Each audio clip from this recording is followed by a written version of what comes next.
China, a country the size of Europe, with every kind of landscape.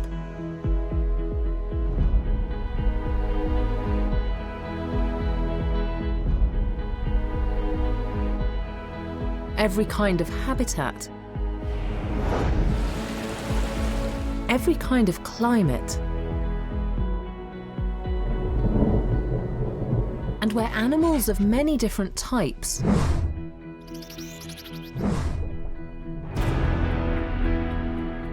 rare, exquisite, and endangered live in unique ecosystems, in remote isolation, and alongside people. But today, both these habitats and the extraordinary species who live within them are increasingly faced with challenges.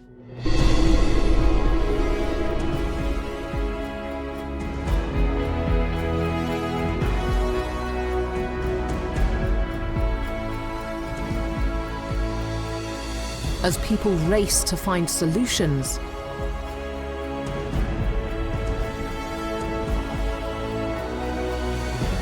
to preserve China's wild beauty.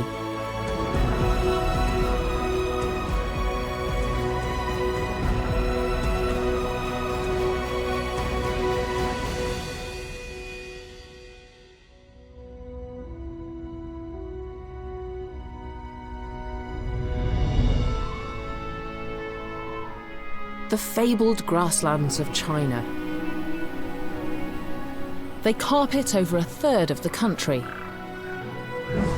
with 4 million square kilometers of rolling prairie. Grasslands are so varied, you find them at contrasting altitudes and climates.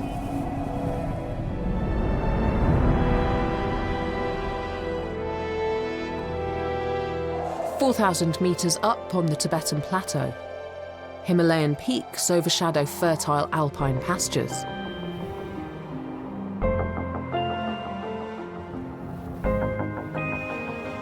In China's low-lying Great West, grasslands gradually give way to sand.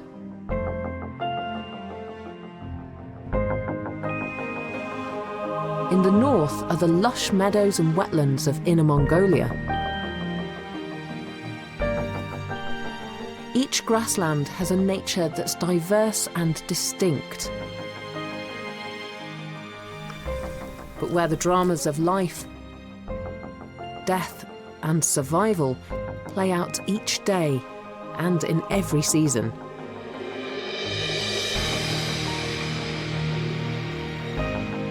This is an ecosystem where wildlife shares its home with humans, nomads and farmers, and where the very grasslands that they all depend upon are now under threat.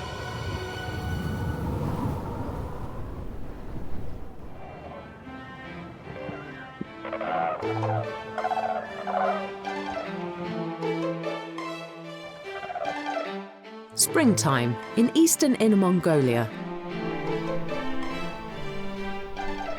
The snows have melted and the new grass is beginning to grow. A flock of demoiselle cranes are returning to their northern breeding ground.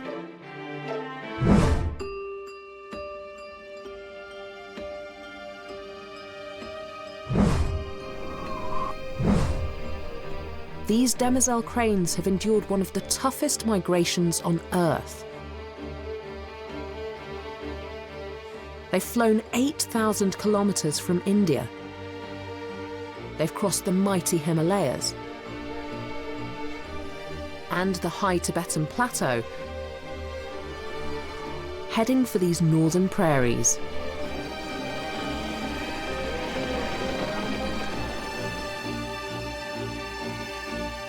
Having fended off hunger and attack from golden eagles, their journey is complete.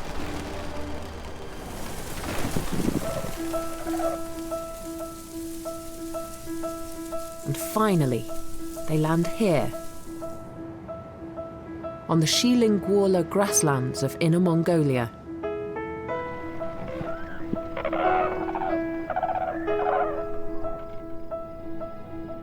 Every year they return with just one purpose: to breed. Demoiselle cranes are one of the smallest crane species. Their black head sports 2 white stripes made up of longer plumes, and a grey beak with an orange tip.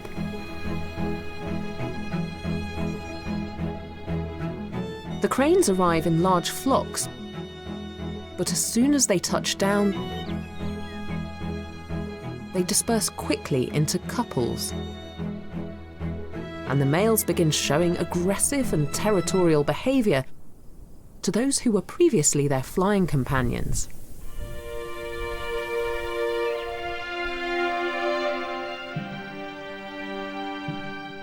This male and female are monogamous and will stay together for life.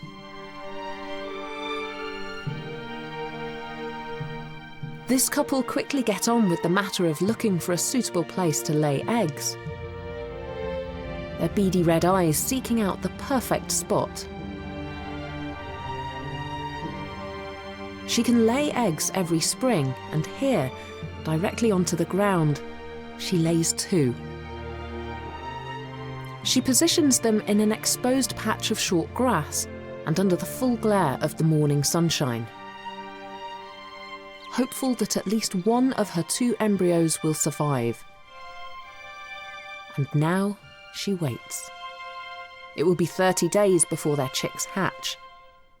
But there's one big disadvantage to laying eggs directly on the ground. They make easy pickings for predators.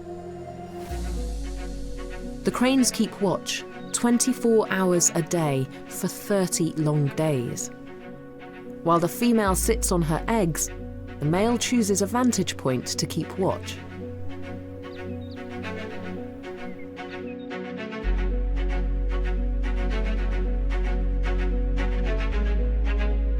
As the fox gets closer, the birds alert each other to the danger with sharp warning cries.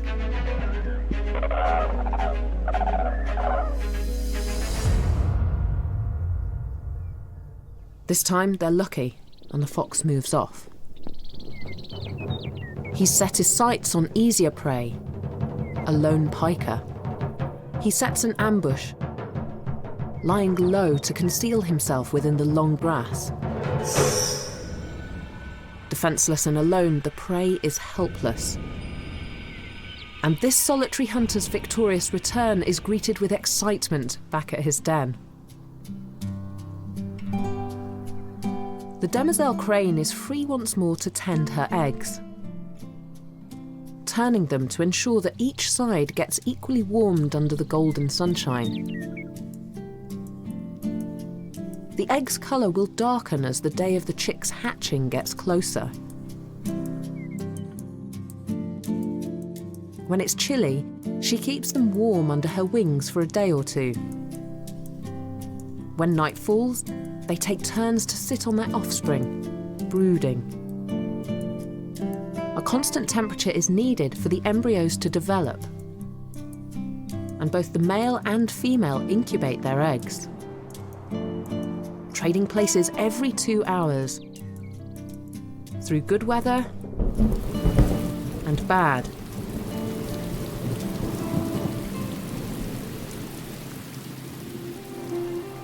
As our crane couple devotedly protect their eggs in Inner Mongolia, 3,500 kilometres southwest, spring comes to these highland prairies a little later in the year.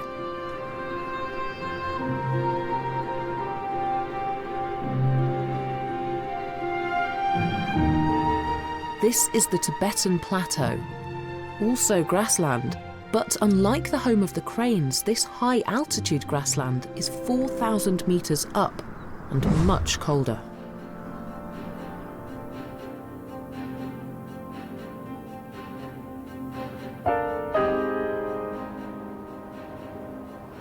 Every season is harsh, with frequent strong winds. Humans move across this area with their flocks of sheep and yaks. They share the plateau with wildlife of all kinds. All have developed in their different ways to life on these very high grasslands, even thriving.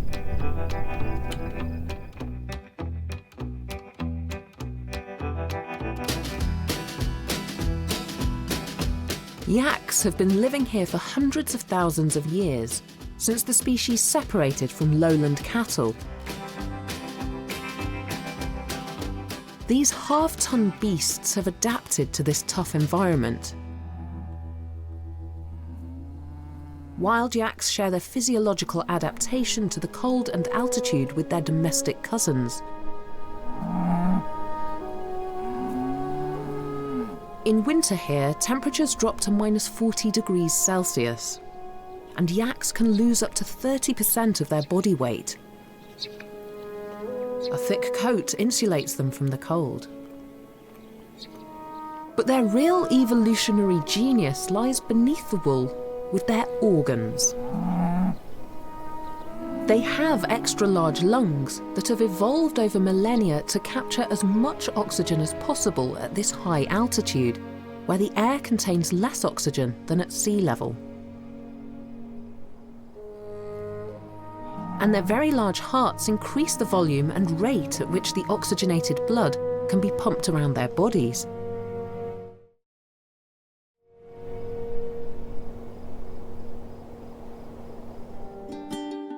It's an April morning. A Manual couple emerge from the rocks they live in. They have the thickest fur of all cats, which serves as good protection from frostbite in this extreme landscape. And their short limbs and especially small ears combat the high winds that frequently whip this prairie.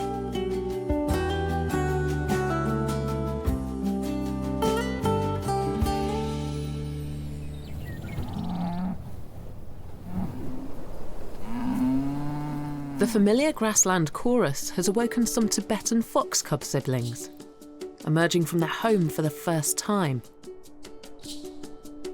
They're now about 4 weeks old and have spent the first month of their lives in their underground den, being suckled by their mother.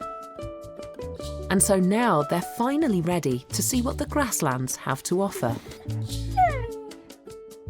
and are taking the opportunity to explore while their mother, the vixen, is hunting.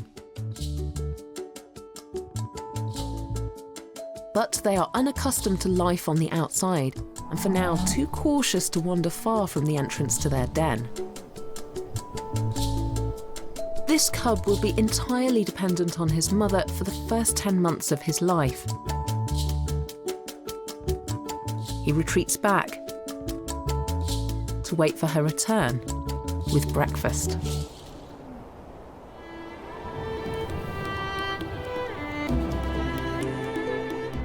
A plucky piker emerges from his burrow.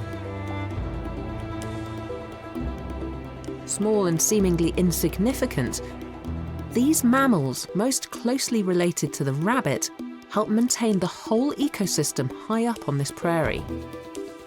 It rarely rains on the Tibetan plateau, but when it does, the rains are fierce and heavy.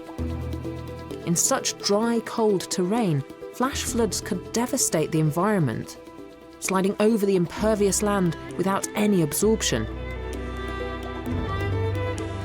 But the millions of pika who live here have created an underground network of burrows that effectively act as sponges, absorbing the water. Despite holding together the very ecology of the plateau,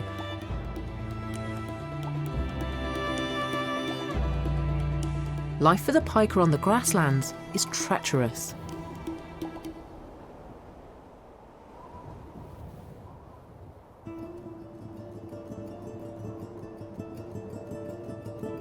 They're near the very bottom of the food chain.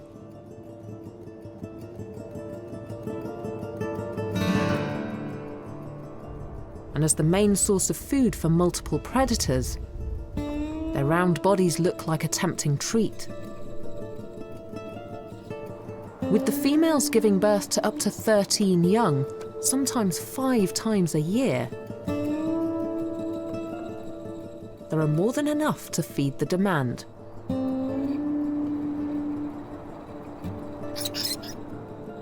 These pikers' play fight attracts attention.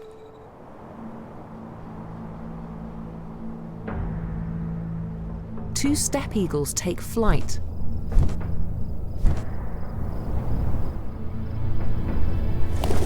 And circle threateningly overhead.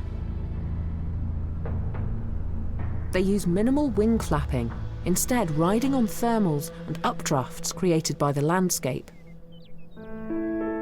Their young, just days old, wait with anticipation back in their nest.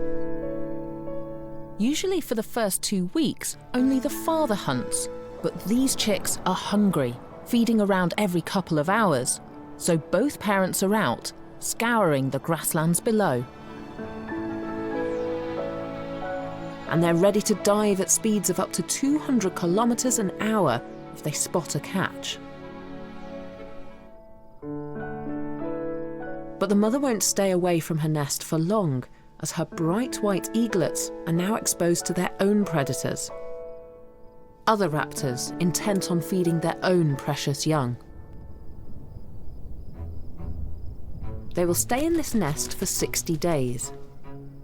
And over the course of 3 months will grow the feathers needed for flight, 7,000 of them, slowly transforming their bodies from white down to the light brown of their parents. Their feathers, talons and beak will grow throughout their entire life.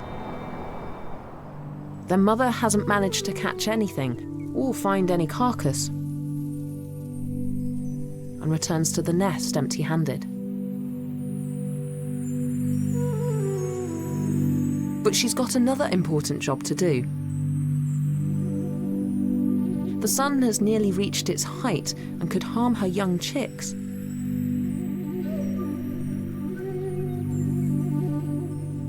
So she makes a shade out of her broad wings. The female steppe eagle is larger than her mate, with a 2-meter wide wingspan, ample space for her chicks. Her layers of feathers can also trap air to insulate the chicks against the cold wind.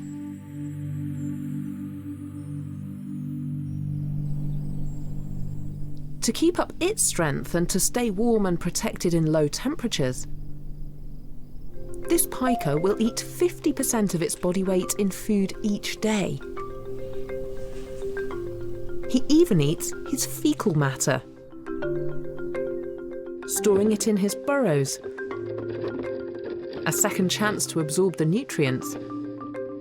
But such constant consumption means exposing himself to dangers while foraging.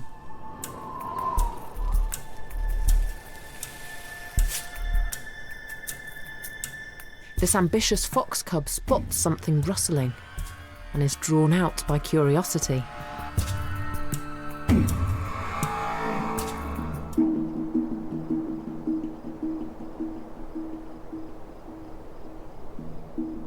Piker employ lookouts to ensure good odds for survival. The lookout sends a warning signal, a distinct high-pitched cry that says danger is imminent. He is one of several pikers positioned on raised mounds, keeping watch over the wide expanse of grasslands while their friends risk their lives to collect food.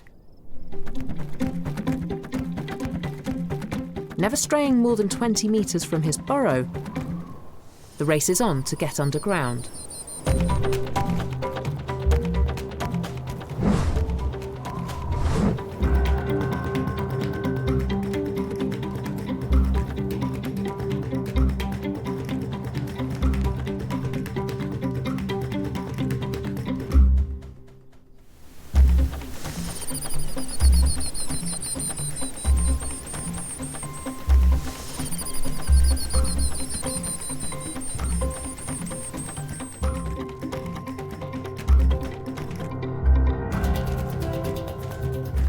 And this time, he makes it back safely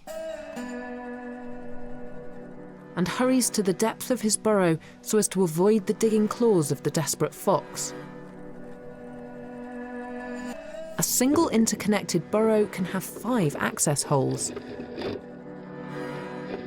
so the pika are able to escape predators against the odds.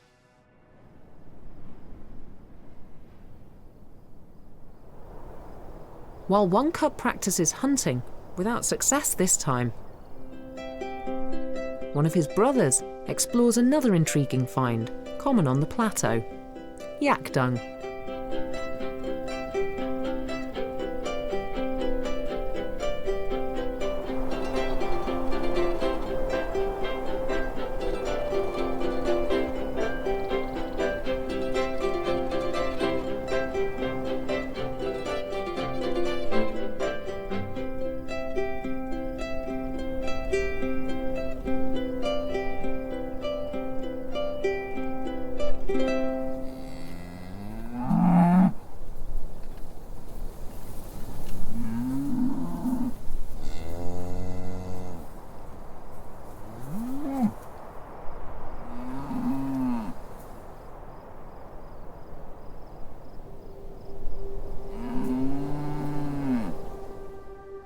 Miraculously, despite living under the threat of danger all around, this pika has a life expectancy of 7 years. In part due to an unlikely partnership.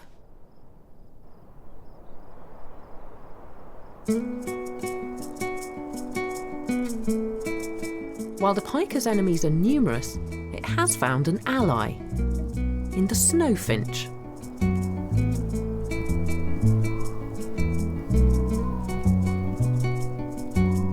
A non-migratory high-altitude bird with an elaborate mating dance that resembles a display fight.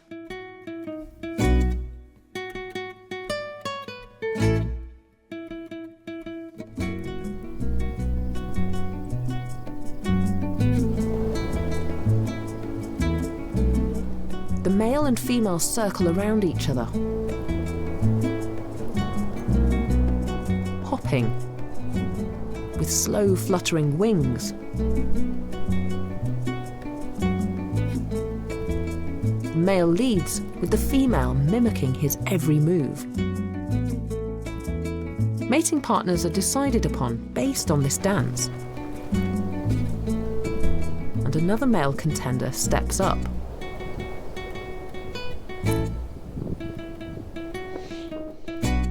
This ritual takes place between May and August, after which the female lays up to 5 eggs.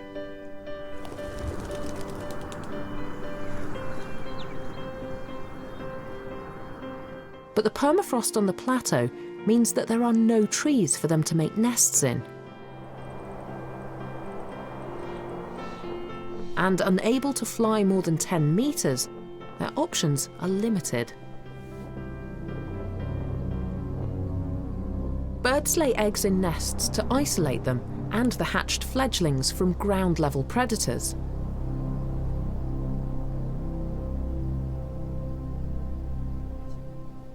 But as snowfinches can't build nests in trees, they found a smart solution.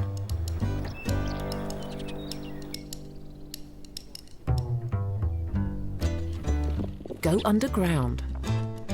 They make their nests and lay their eggs among the pika in their underground burrows. It's a system that suits them both. The snowfinches get a safe place for their chicks, and the pika get more sets of eyes on the lookout for predators. For the snowfinches share many enemies with the pika. Predators intent on taking eggs from their underground nests.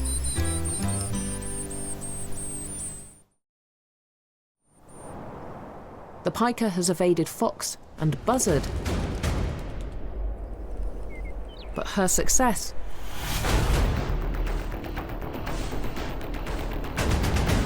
is another's loss.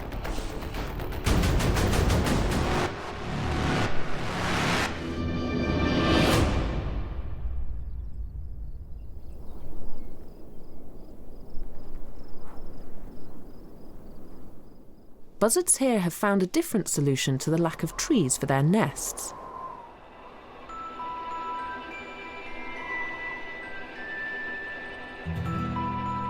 They lay their eggs and raise their young in crevices, high on cliff faces.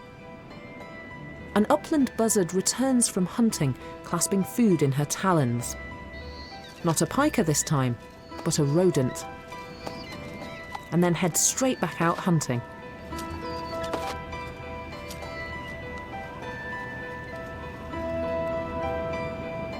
Her strongest devours the rat in one go, while her youngest is still waiting for its turn. Their mother can store food for several hours in her enlarged esophagus, known as a crop. After hatching, the young are unable to fly for the first 2 months of life and stay in the nest, a substantial 1 metre diameter structure of branches and twigs lined with vegetation that their mother adds to every day until the chicks leave the nest.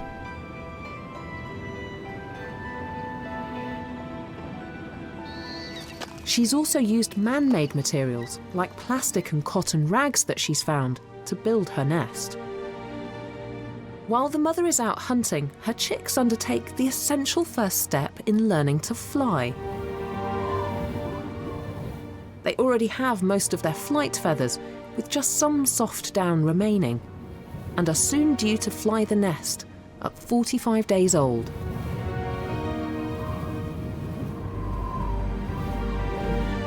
They practice the art of balance, their feathers aligned for flight as gusts of wind catch under their wings.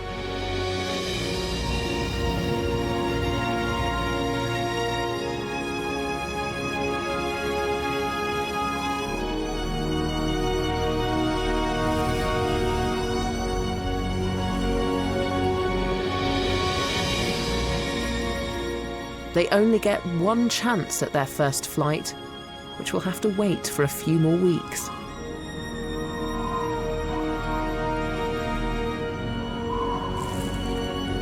And until then, they are dependent on their mother and happy to have their food delivered.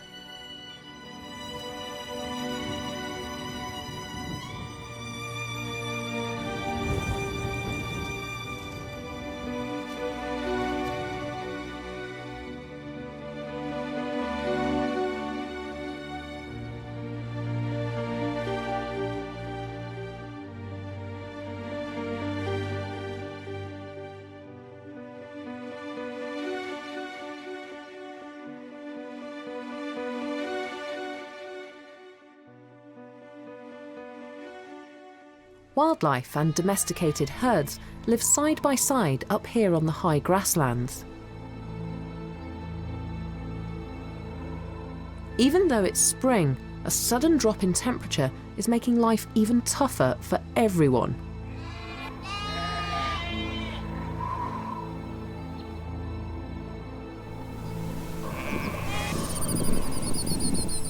For pika, and for the herders who have for centuries wandered this land, searching for the finest grass to graze their flocks on. The air in this region is always in motion. Snow can cover the plateau here for 7 months of the year, and this snowfall is beginning to settle.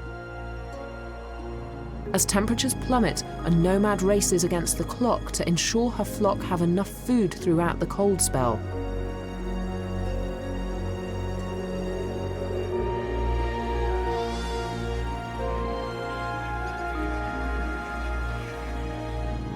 Lodan is a nomadic herder. Famed for producing the best sheep in China. She herds Tibetan sheep, a hardy breed that can endure the bad weather. She rears them for their meat, but also for their wool. It's the lambing season, and Lodan can't let these late snows affect her animals' well-being.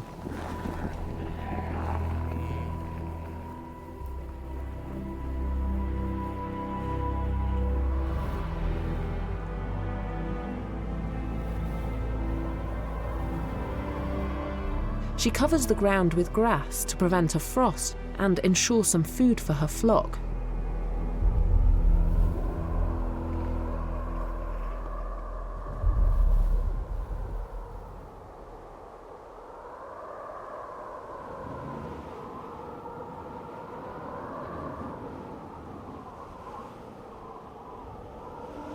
As the snow persists, the first lambs are being born at sub-zero temperatures.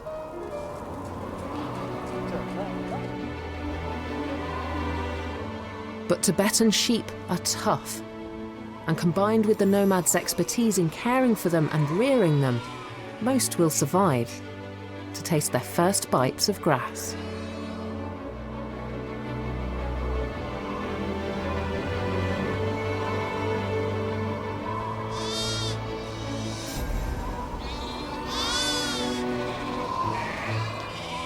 Early summer on the grasslands of Inner Mongolia is a far more hospitable environment. The pair of demoiselle cranes have tirelessly cared for their eggs, and now, after 30 long days, protecting and warming them, something has changed. The female calls to her partner, not with an alarm cry, but one that suggests excitement. All of their efforts have now paid off. The shell cracks and her first chick begins to hatch, pecking its way out using its egg tooth, a small sharp protrusion on the tip of its beak that will fall off after birth. The first infant crane, or colt, prizes itself out of the egg. And later, its sibling arrives too.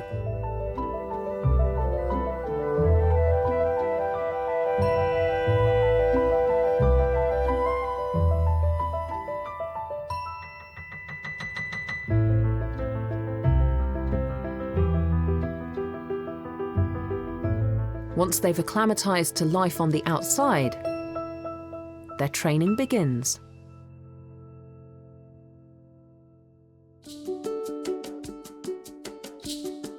In 3 months, they will migrate south for the winter.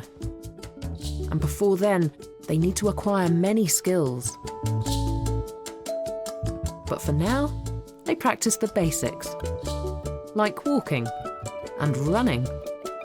Cranes typically run into the wind to achieve the lift necessary for flight.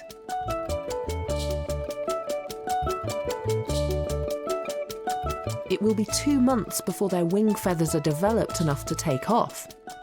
So until then, they're firmly rooted to the ground.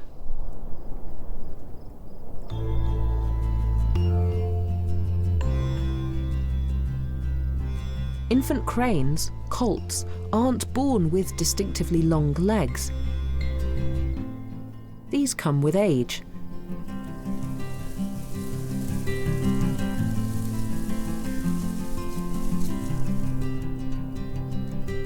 So keeping up with their parents is a tiring business.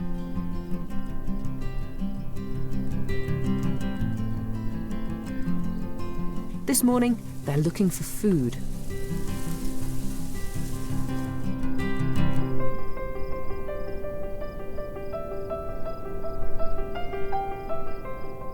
Their beaks have evolved to be long enough to dig out worms from below the surface, down amongst the tough roots of the grass.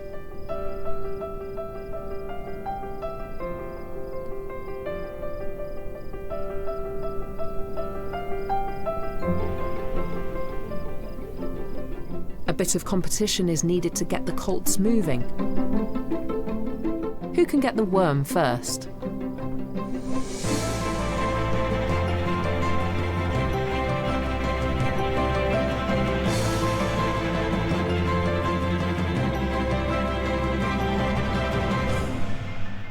She feeds them directly from her beak to theirs. Sibling rivalry can be a great motivator.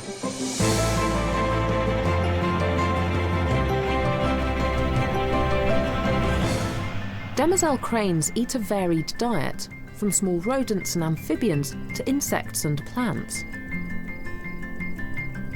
They're opportunistic feeders and change their diet according to the season and their own nutritional needs.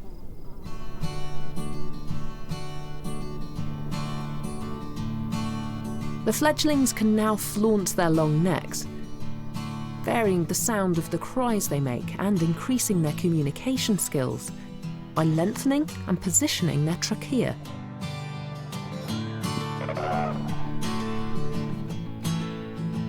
They occasionally flutter their wings, now coated in a soft down. They're yet to develop the feathers needed for flight.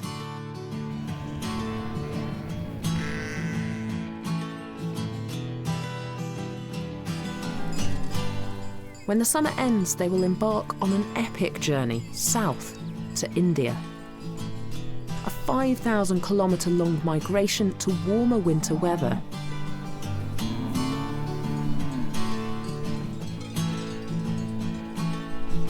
This will be the last journey the colts will make with their parents.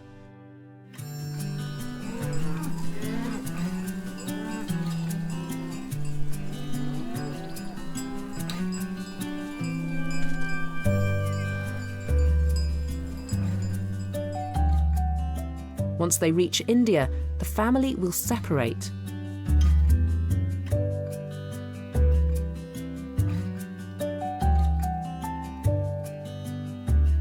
The parents will stick together, but the colts will be on their own and will have to fend for themselves. So for now, they all enjoy a little family time.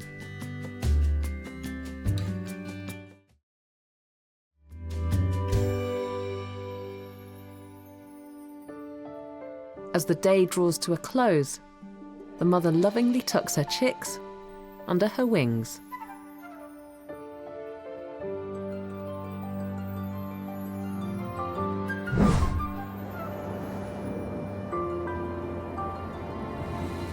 It's high summer on the grasslands of central Mongolia, and temperatures soar well into the 30s. Here in the Hunshan Desert, the rising of the Gauga Sutai River has created a unique and magical habitat.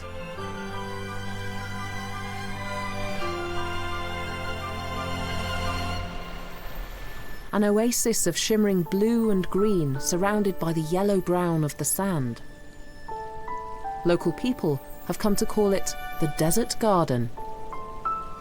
This unique area with deep pools of water is rich in wading bird life.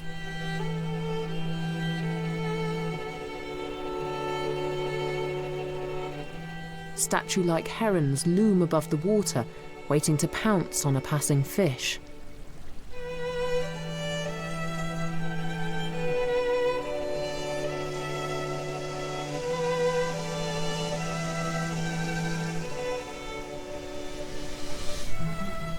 White spoonbills patrol the shores. They feed with elegant sideward sweeps.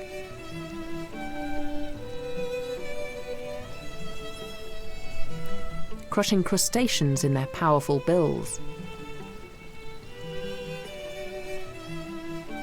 A black-winged stilt creeps about in the shallow water. This one's red legs show that it has reached maturity.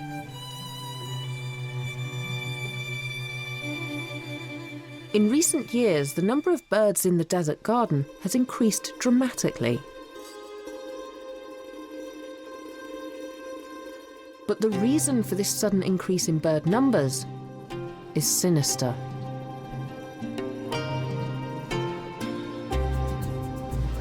"10 kilometers away is Major Chaganor.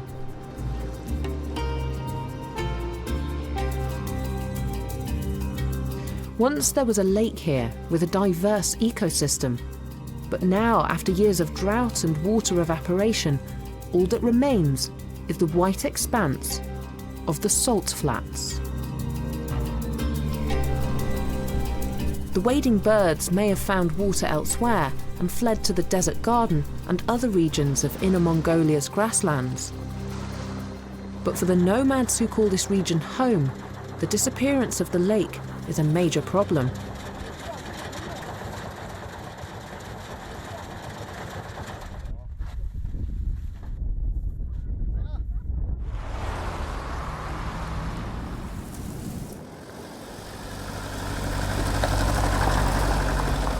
Narangawan's 300-strong flock needs water and a prairie to graze on.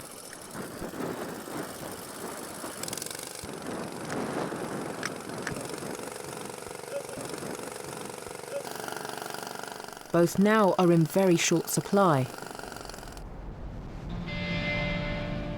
But even more worryingly, the grass in this grassland is struggling to survive.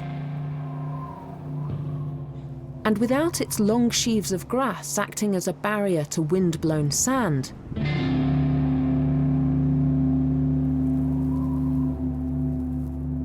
what is left of this grassland is being consumed by desert.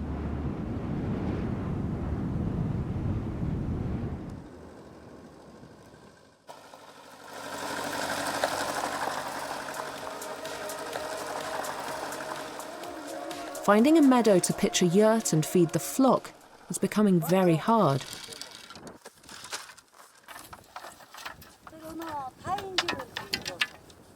And so these herders are taking action. They're trying to reverse the desertification that they see all around them, to save their traditions and livestock. The natural order dictates that as the survival of some creatures is threatened by changing habitat and they're pushed out or die off, others step in and thrive. With the emergence of this hostile environment, the desert lizard is king. Its densely overlapping scales reduce water evaporation. Air flows through its lungs in just one direction, most efficiently extracting oxygen from the air.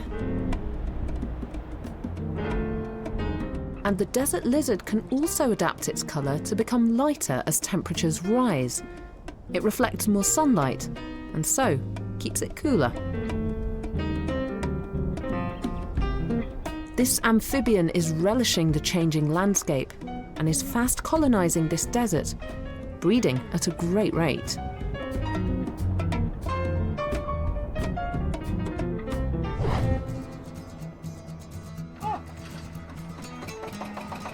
But if Naren is successful, this failing grassland will not turn entirely to desert. The salt flat will transform to provide the nomads with the green meadows they rely upon for their livelihoods. And they believe the solution to their problems are these. Plants native to coastal marshes, able to survive even in the most extreme environments, capable of growing even on these salt flats and in the desert, where there is little moisture in the soil.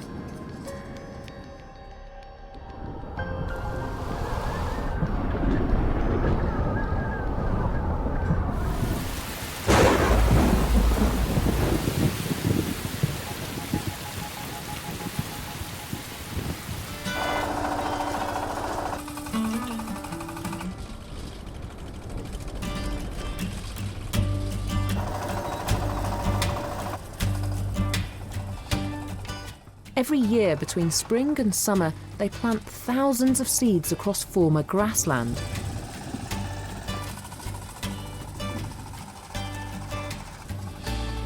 And their efforts are beginning to bear fruit.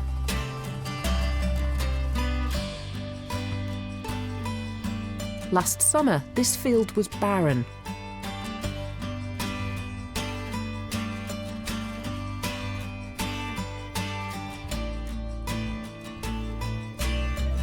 Through transplanting non-native plants to this land, the inhabitants can now imagine a future.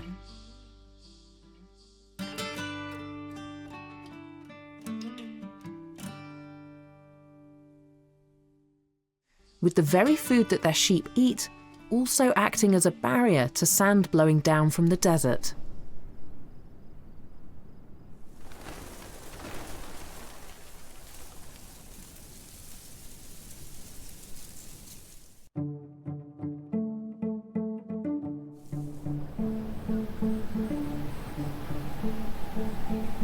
In China's grasslands, and the rich variety of chicks born into this vast ecosystem are now fledged.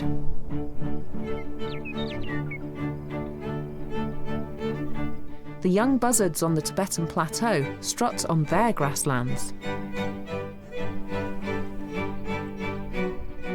Their white markings and feather tips are a reminder that they are still young. Now able to extend their wings 2 meters wide as they take up their position in the sky. In Inner Mongolia, the demoiselle crane colts are now fully fledged. Soon they will embark on their mighty 5-week flight to India. Migration brings out the sociable side of the crane. And the solitary family of 4 joins up with other families until a group of 200 or more has been formed. And it's finally time to bid farewell to the plains where they were hatched and raised. They test the air currents and wind direction. They wait for the sun to be in the right position. They watch for the all clear. And they are off.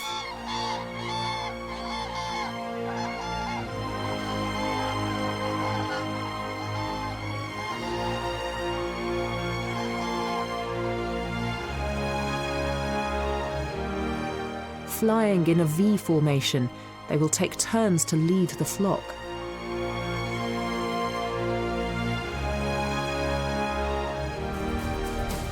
As this is their first flight, on this journey the young cranes will not take a turn at the helm. Their parents will. Using their inbuilt navigation system and knowledge of the rivers and valleys below, they fly at an altitude of up to 8,000 meters as they pass over mountain ranges. Each bird positioning itself on the wingtip of another to reduce the headwind. They fly as all cranes do, with their necks and legs extended in a perfect straight line, matching the rhythm of their wing beats to perfectly benefit from one another's updraft.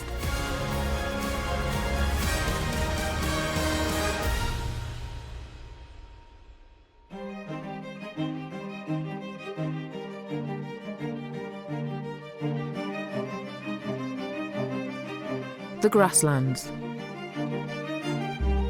An area of China as varied in landscapes as it is in species. Everyone dependent on the grass for food, cover, and livelihood. Some permanent inhabitants, others seasonal visitors.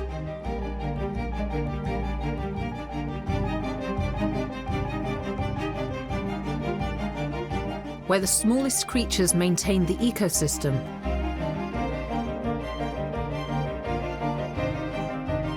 and the largest beasts adapt to the harsh climate.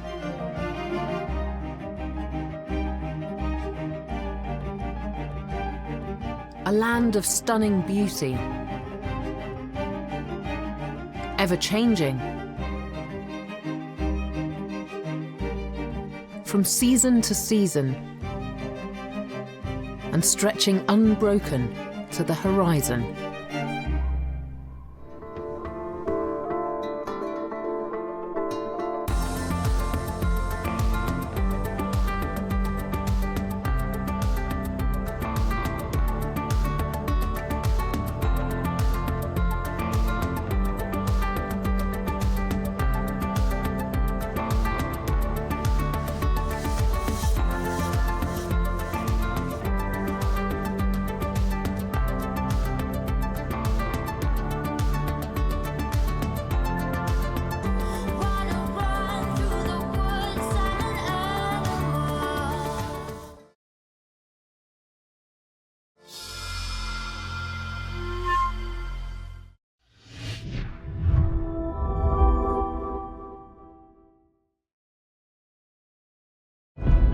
China, a country the size of Europe, with every kind of landscape.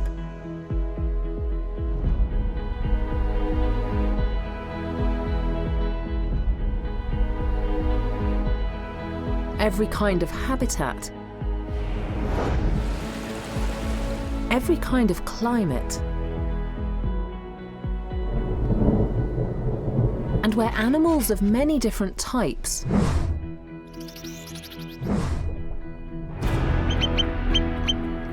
rare, exquisite, and endangered live in unique ecosystems, in remote isolation, and alongside people. But today, both these habitats and the extraordinary species who live within them are increasingly faced with challenges.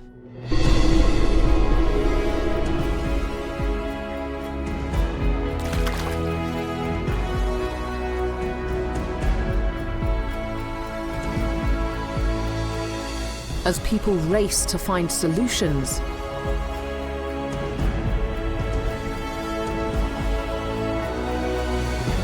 to preserve China's wild beauty.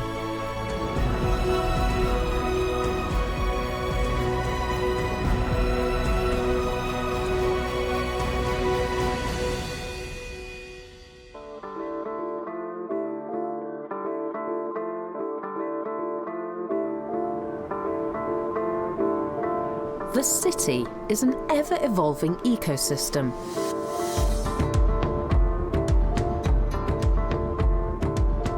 Made by man to meet our every need. And nowhere on our planet has such rapid and widespread urban development ever been seen as here and now in China.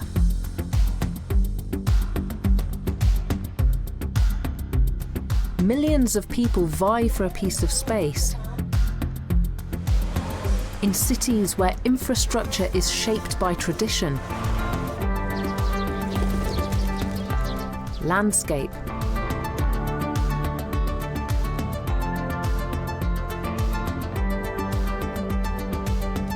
and business.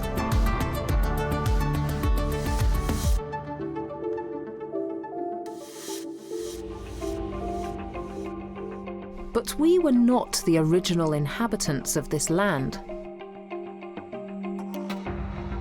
While vertical cities grow ever taller and people live in more densely packed quarters, the natural world all around us, at ground level and amongst the towering skyscrapers, is fighting for survival, searching for a plot, some space to live and breed.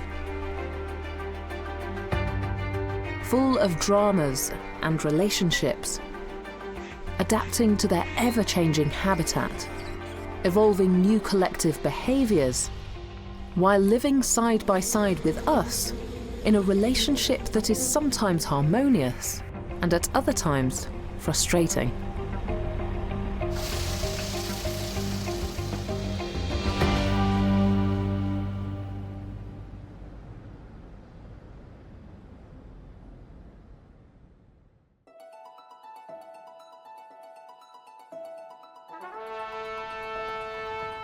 Beijing, China's ancient and modern capital.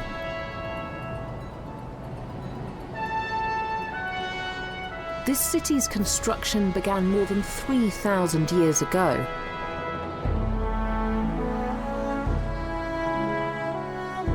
And it is home to some of China's most iconic landmarks.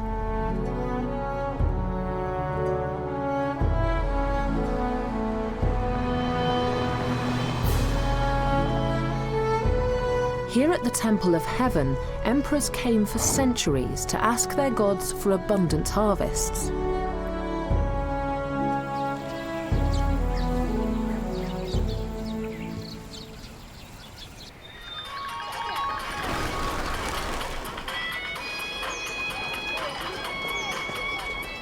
These days, it's a favourite place for locals of all ages to stroll and take exercise.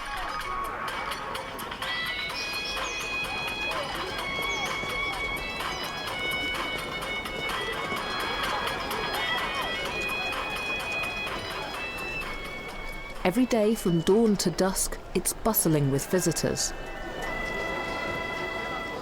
But what few of them realise is that just metres from where they are relaxing, intense dramas of life and survival are going on amongst the full-time residents of the park.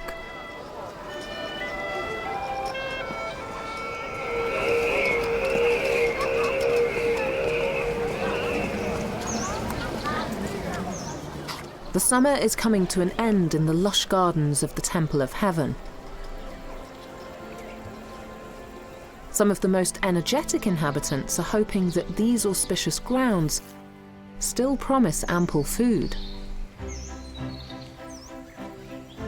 This frisky Eurasian red squirrel is already preparing for the onset of Beijing's bitter winter, when temperatures can drop to -15 degrees Celsius. Unlike other small mammals, he won't hibernate during the cold spell, and so needs to begin to store up supplies now when food is plentiful. He also increases his food intake so as to put on weight for insulation. 80% of his waking life is spent foraging for food. The coat of this red squirrel varies in colour depending on the time of year and his location. The underside is always cream, but the remainder of this red squirrel's coat is in fact brown and black. The darker shade is camouflage, helping him blend in with the dark soil and tree trunks. He sheds his fur twice a year and is currently modelling his thinner summer coat. Success comes quickly. He's found a walnut. But before he can stash his bounty in a tree crevice known as a larder, an intruder disturbs him. Oblivious to the squirrel's mission, this child wants a closer look at the rodent. The squirrel, assuming the child wants his nut, hastily buries it.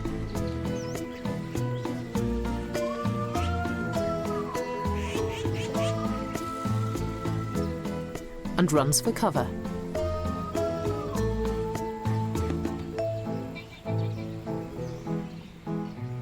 The coast is clear, and he retrieves the nut. In just seconds, he unlocks it from the casing using his 4 sharp front teeth.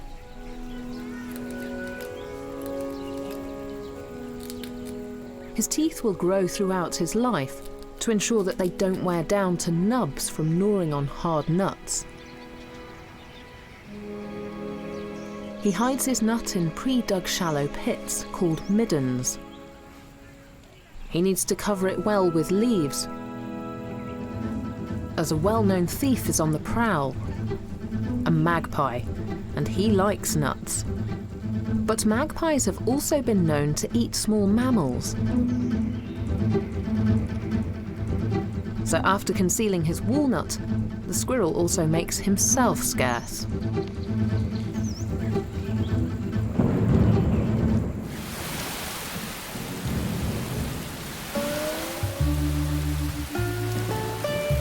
Summer is the rainy season in Beijing.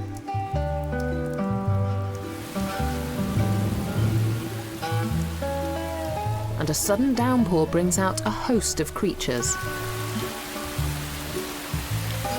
But heading out into the open can be a risky business. The common sparrow, a social bird with a strong sense of community. This scout has been sent to find food and sends word back. Petite in stature, the sparrow's strength lies in their numbers. But they are timid birds and quickly give up their hunting ground when they hear a hoopoe approach. so named because of its distinctive call. She is a solitary forager feeding on the ground, using her sharp beak to dig through the vegetation for the bugs that have come out in the rain. This iconic bird is depicted throughout history in art, adorning the walls of ancient Egyptian temples. Our fascination is perhaps sparked by her fan-like crest, which she raises when excited.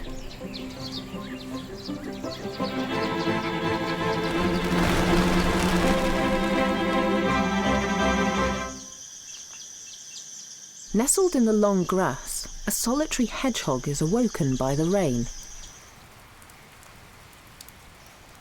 And a certain scent. His attention quickly turns to dinner.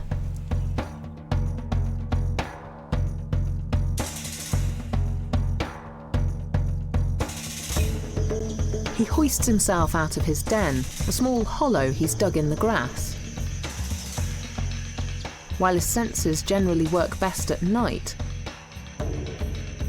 some hedgehogs, like this male boar, adapt to early evening activity. With poor eyesight, he relies on smell and sound.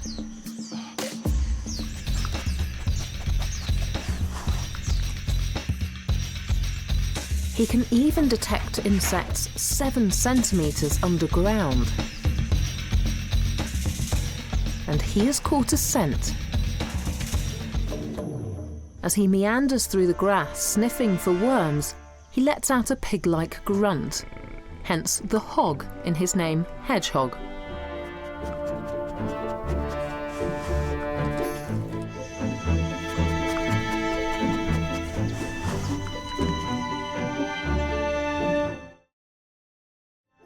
He's hot on the trail of a juicy earthworm.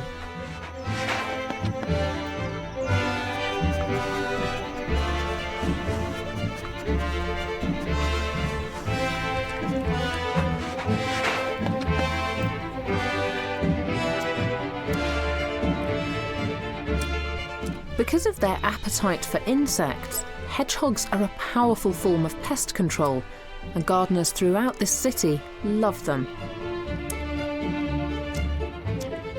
With the worm in his mouth, the hedgehog now begins a curious ritual which still mystifies experts. It's called self-anointing.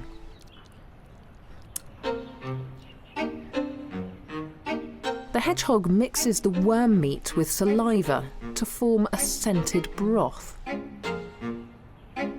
Then he pastes the froth over himself, licking as many of his 7,000 spines as he can reach. A pleasant perfume? A camouflage? Or a form of protection?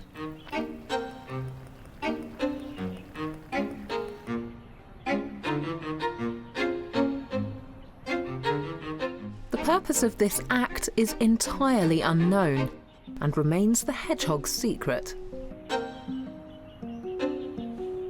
And with the self-anointing complete, he returns for second helpings.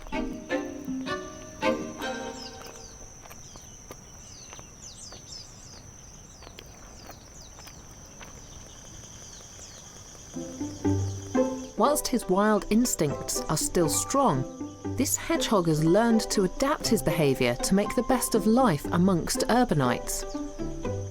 And he's seen an opportunity. Sprinting off at a sprightly 5 kilometres an hour.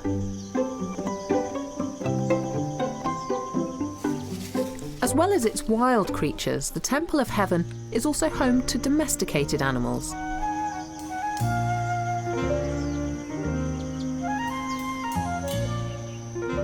Cats.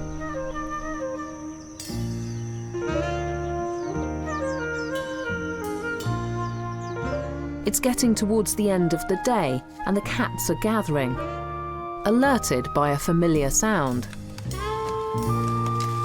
Mimi! It's their favourite time of the day. Mimi! Despite the fact the cats are living in this public park, free to roam its grounds and catch their own food, they also get regular meals. 不怕不怕，快回来从这儿吃吧，吃吧吃吧，它胆不小，真是，吃吧。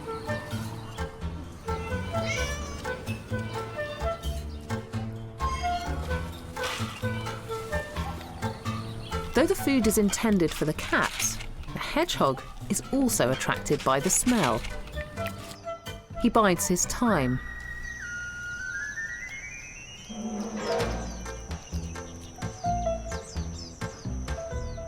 He must wait for night to fall and for the cats to leave.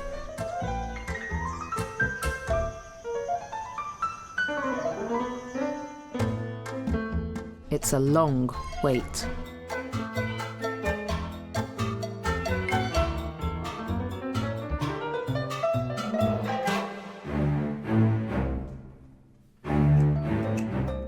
He approaches cautiously through the long grass.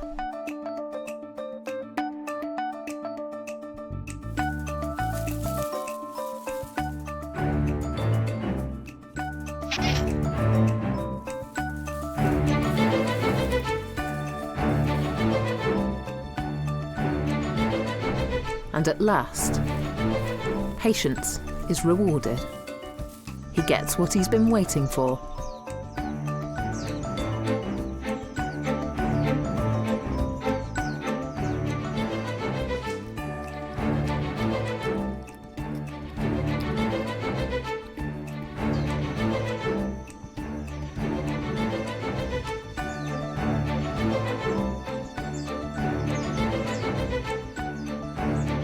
Living amongst people and their domestic pets can have its advantages.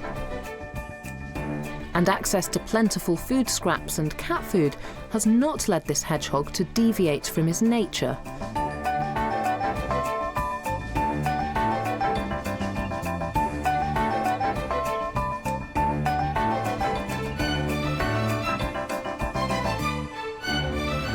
Research has found that despite having a year-round supply of food, the urban hedgehog still hibernates for 6 months of the year.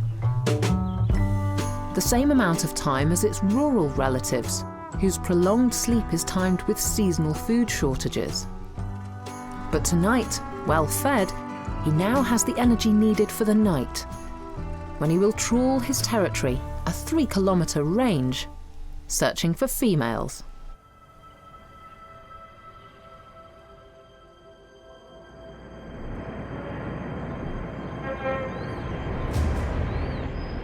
(2,200 kilometers southwest of Beijing), the sprawling city of Guiyang stands out in sharp contrast to the karst scenery it jostles against. The limestone geology here is made up of the bones of sea creatures, formed 270 million years ago, when this region was the bottom of a warm tropical sea. And here, nature and man truly live side by side.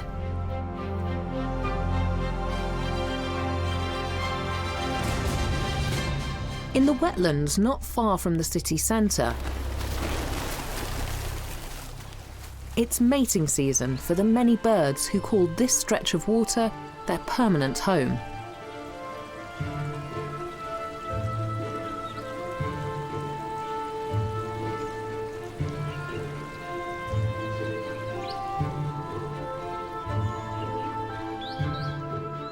These ample waterways are runoff from the Pearl River, and they've helped this city flourish, bringing humans and animals much needed fresh water.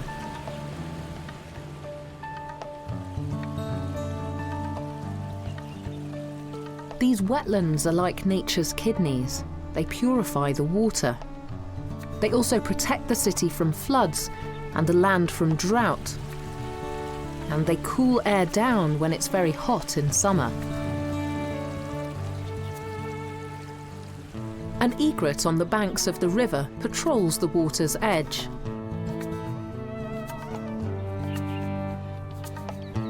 He chooses only to live where there is fresh water and clean air. Egrets have thrived in these lush surroundings for thousands of years. The crystal clear waters contain plenty of fish and amphibians for him. He snares them with a death blow delivered by a quick thrust of his sharp bill, and flies off with his catch, which he'll swallow whole. But this prize hunting ground is much coveted, and he's drawn unwelcome attention. Other egrets are trying to move into his territory, and some even challenge him for the spot.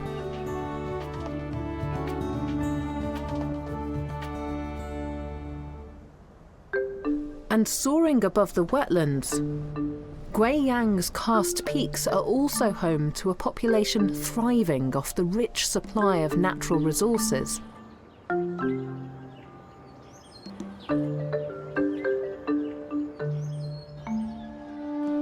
The rhesus macaques.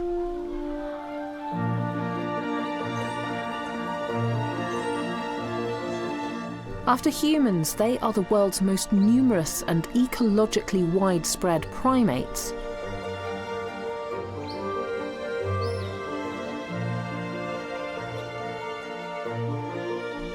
They're experts at surviving and multiplying.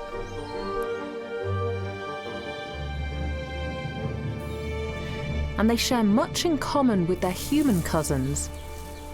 Their behaviour is shaped by intense competition.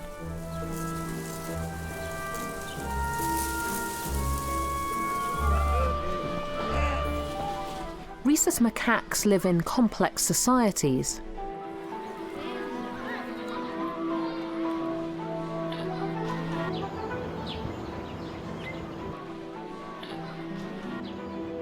The troop is ruled by a single dominant male. You can see which is the alpha in this troop. He's the biggest and most aggressive of the males. He uses intimidation to get his way and secure for himself the safest sleeping spots, the best food, and access to the fertile females in the group.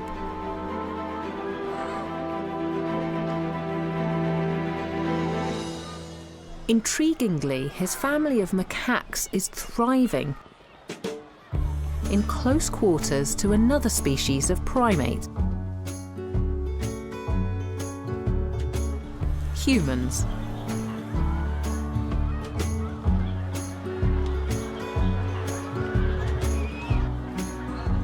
And he's figured out that there's no better place around to socialise with people than here, on the sacred Qianling Mountain, a favourite tourist spot.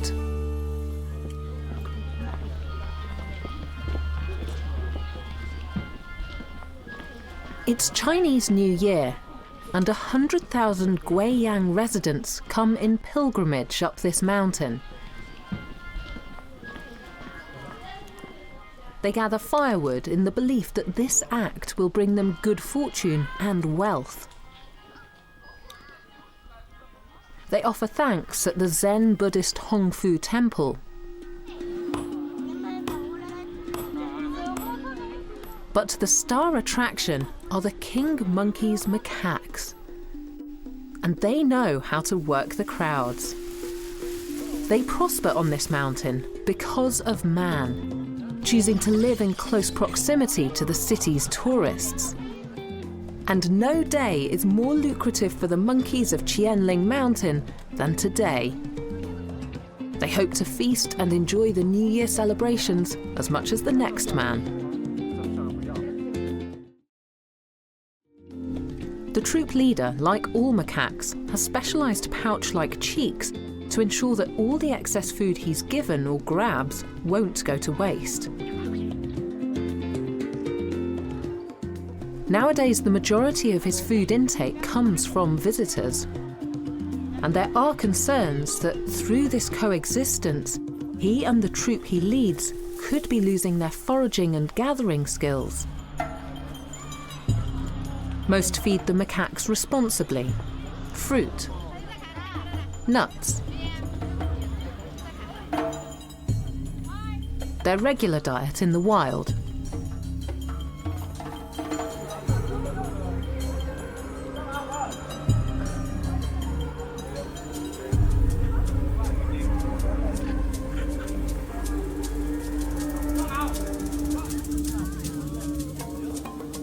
And this urbanization of a species with regular access to a food supply has allowed this population of macaques to expand from 30 to over 600 inhabiting these mountains today.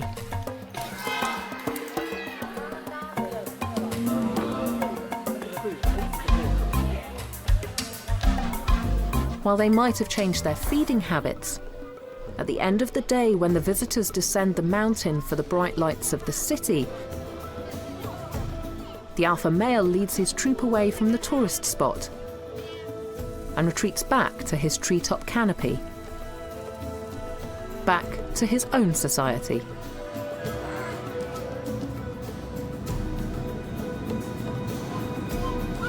Monkey intelligence has long been studied. But the abilities of some less exotic city-dwelling animals are now also gaining attention.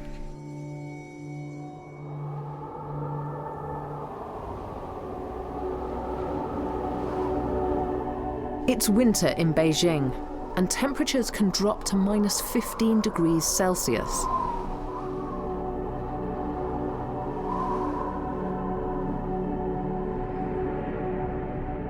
As people retreat home, other species are flocking into the city.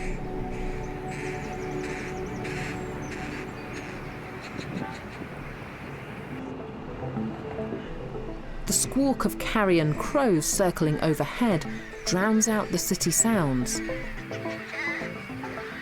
With a 1-meter wingspan, they glide effortlessly over the skyline. Carrion crows are usually solitary, but they become sociable in winter when they congregate en masse in communal sleeping groups or roosts.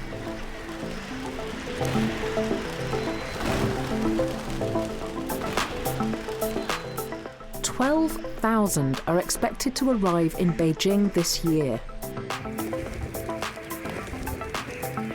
Descending on this small patch of the city and roosting on just a couple of poplar trees. And experts at Cambridge University in the UK believe that the size of their roost is indication of their intelligence. Group living is a complicated business. For members to thrive or stand out from the crowd, they need to understand how to work alongside or manipulate their community.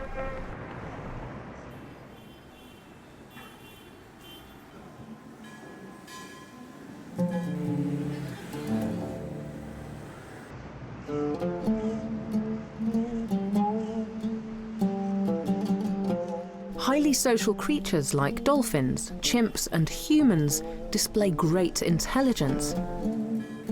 And now the same can be said of carrion crows, who experts have found to have unusually large brains for their size.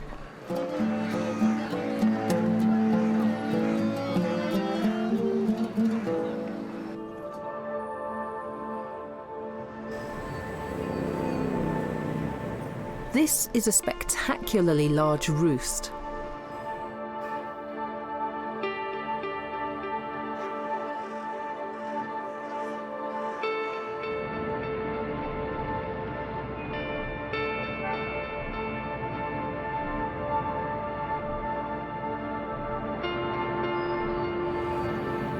And it's not without its problems for the residents of Beijing, who have to tread a little carefully when walking beneath these trees in winter.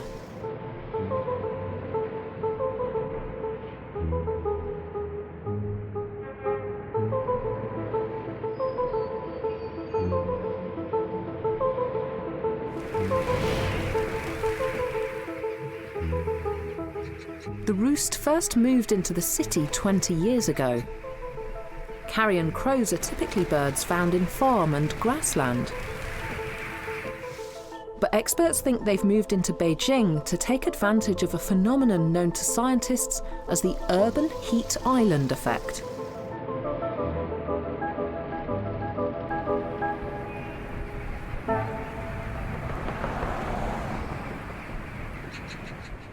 There are 20 million people in Beijing, and the cars, air conditioners and other machines used in this developed city give off heat.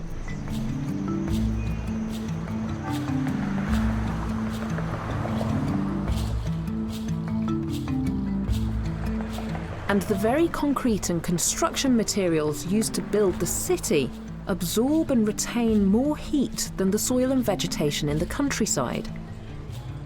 It means the temperature in Beijing is on average 3 degrees higher than surrounding countryside. And it might explain why carrion crows find life in the city so appealing. Artificial light also helps the crows keep watch for their main predator, owls.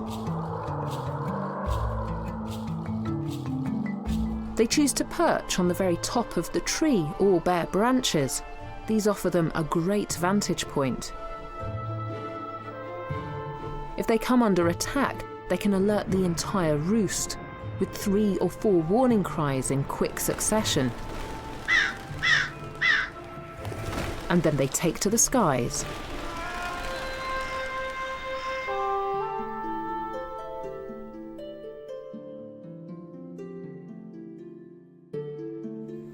It's an icy winter's morning in Beijing.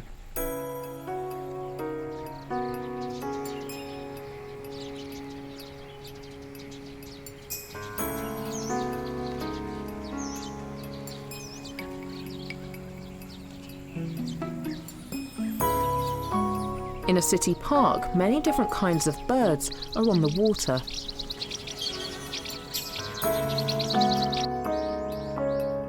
But one determined crow, with a loyal crew in tow, has headed straight for the ice. He is not trying to break through, but is resourceful and cleverly uses the hard surface of the ice to sharpen his beak.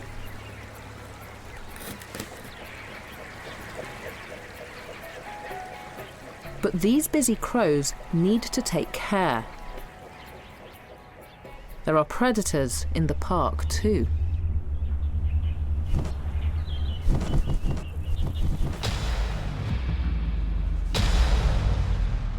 With a now razor-sharp beak, this opportunistic scavenger has a new lease of confidence and has seen a kestrel enjoying a mouse. And he wants it too. Communicating his plan to his companions, who rally around to support him in the quest. They're versatile and will eat anything they can find, plant or meat, and they're seemingly fearless. Utilising the strong network forged in the roost, the lead scavenger instructs the others to take on the bird of prey. 4 against 1.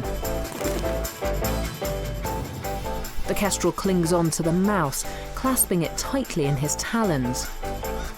And the group of crows eventually concede defeat.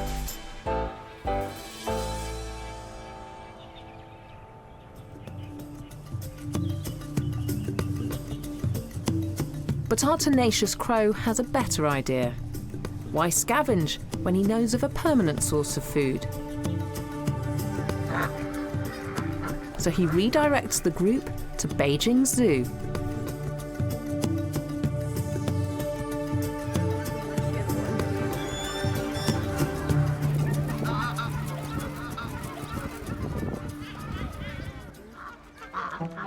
The zoo is a microcosm of the world, with numerous habitats and a variety of the Earth's ecosystems. The crows are spoilt for choice with where to land.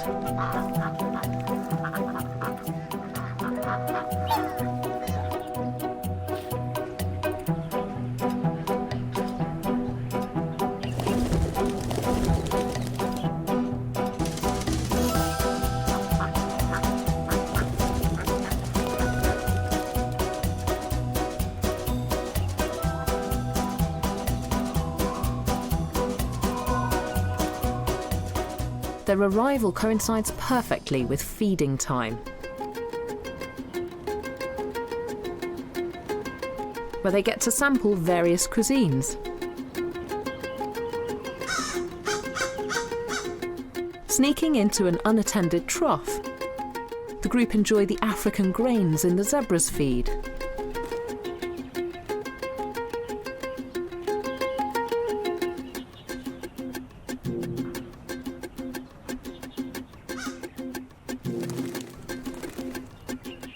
Until they're welcome no more.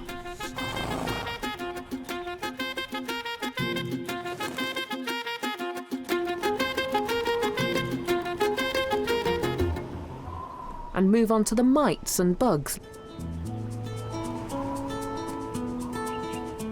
living on the deer's antlers.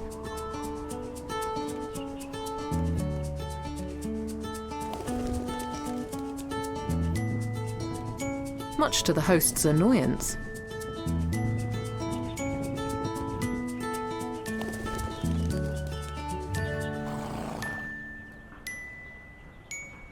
An hour before the sun sets, as the temperature begins to drop, our crows head back to the heart of the city, where it's warmest.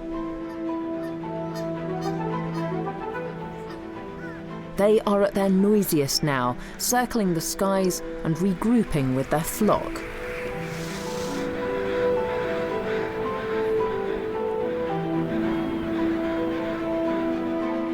Owls wake up just as these crows are heading to their roosts.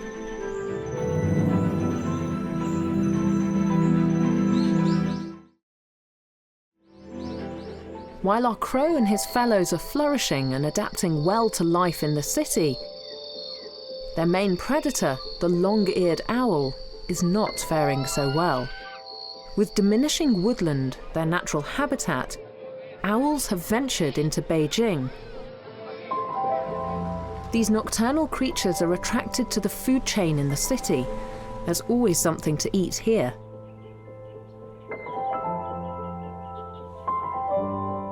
But once here, they're experiencing a degree of culture shock. In such a dynamic city, it's difficult to find a quiet spot to sleep by day. And neon streetlights make stealth-like hunting difficult.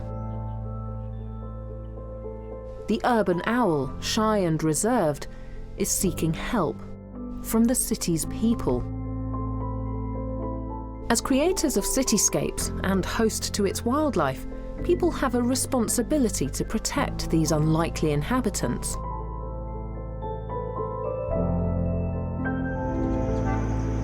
Here at the Raptor Centre in Beijing, they monitor the city's wild owls, kestrels and buzzards, bringing in any that need a little help in adapting to their unnatural surroundings.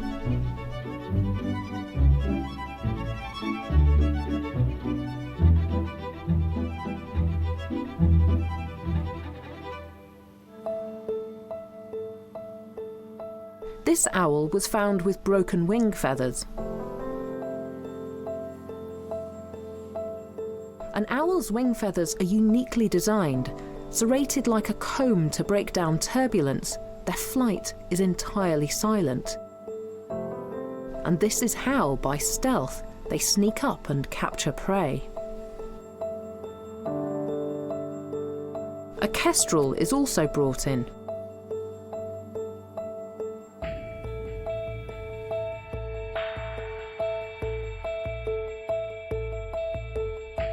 They're sharpening his beak. His beak is short, curved, downward-facing and hooked at the end, specifically for gripping and tearing prey.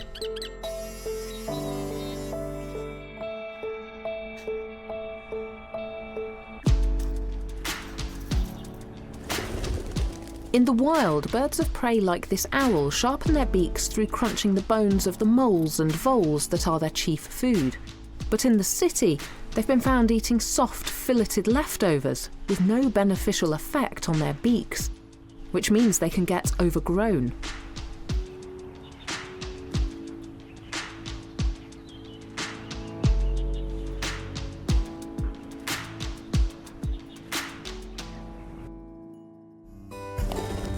After several weeks of rehabilitation,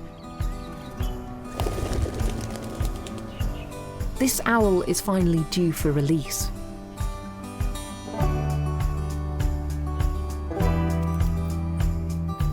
The team drive to the countryside 10 kilometers outside of the city. 后面就是山，前面就开矿，我觉得就挺好，就不给它放地上。 This is the owl's natural environment. Tonight, the owl will try his luck, once more hunting in the wild.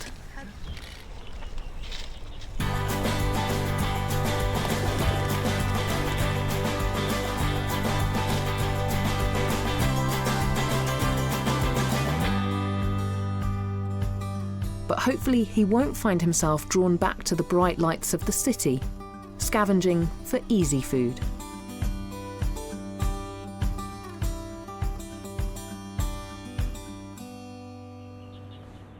Nanjing, on the eastern side of China, 200 kilometers northwest of Shanghai. Along the mighty Yangtze River, once China's ancient capital. Throughout their history, the people of Nanjing have paid respect to the environment and integrated it within their city.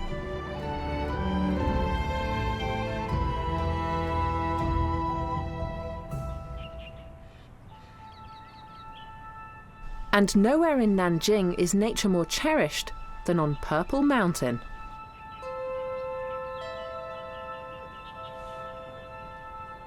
It's thick with trees and home to over 600 plant species.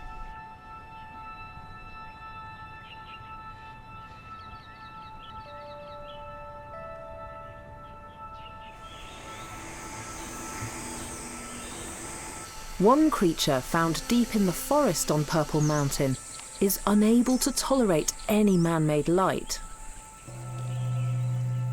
needing total darkness for a nightly spectacle on which the survival of its species depends. Dusk is approaching, and people are flocking to Purple Mountain to behold an awesome sight.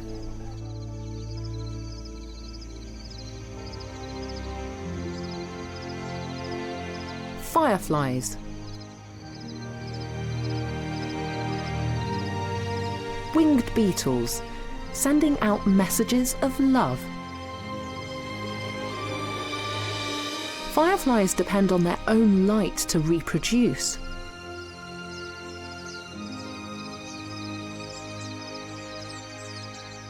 They emit the light from their abdomen, created through a chemical reaction inside their bodies. And reproduction is their sole purpose in life, living only long enough to mate and lay larvae. They have a variety of ways to communicate with mates in courtship. Steady glows, flashing. To the naked eye, the difference between a male and female firefly's light is indistinguishable. But the fireflies are familiar with every subtle difference in the tone, length, rhythm of the streak of light. Male fireflies light up to signal their desire for mates, and willing females, fluent in this coded language, respond to the males with flashes of their own. It seems that female fireflies like a male with a more intense light, and one that flashes faster. But some experts believe that cunning male fireflies can imitate the flashing response of a disinterested female firefly, that way reducing competition.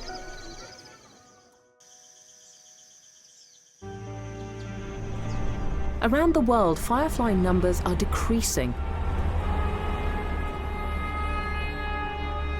as cities encroach on forests.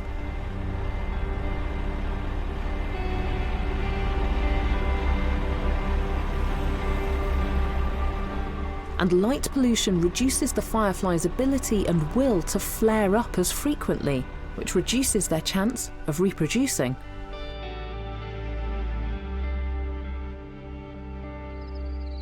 But here in Nanjing, the population is thriving. Thanks to respect and positive coexistence. At night, Purple Mountain is pitch black, with only minimal lighting guiding tourists up the slopes.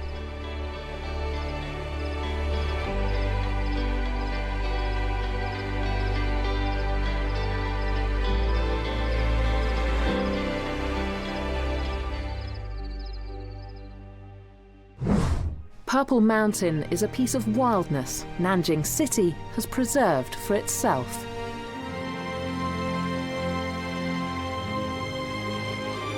With a rich history in the arts, the integration of nature within Nanjing serves as a reminder of a time when Chinese poets and artists lived in total harmony with wildlife and drew inspiration from the natural world. It's a permanent reminder of the exquisite beauty and wonder of nature that can still be ours to appreciate in these modern times, even as cities expand. And now other cities are also following Nanjing's lead. Chongqing is southwest China's largest city,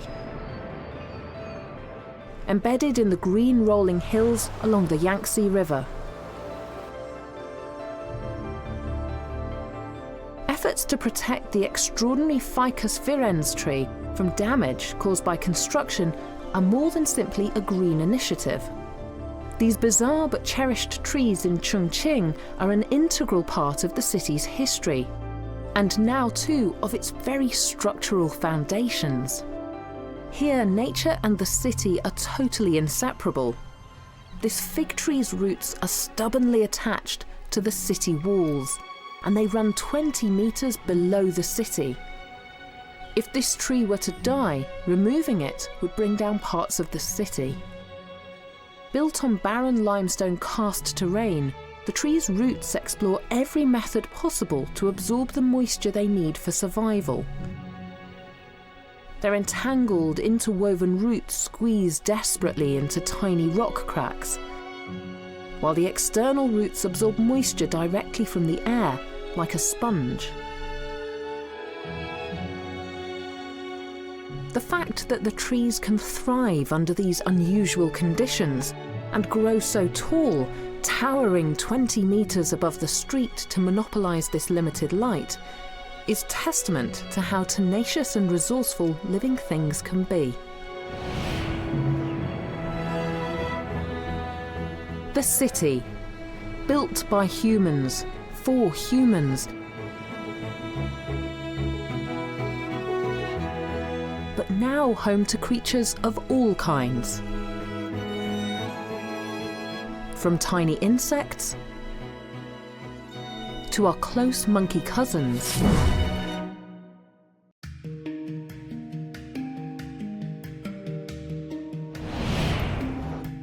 The city is a shared space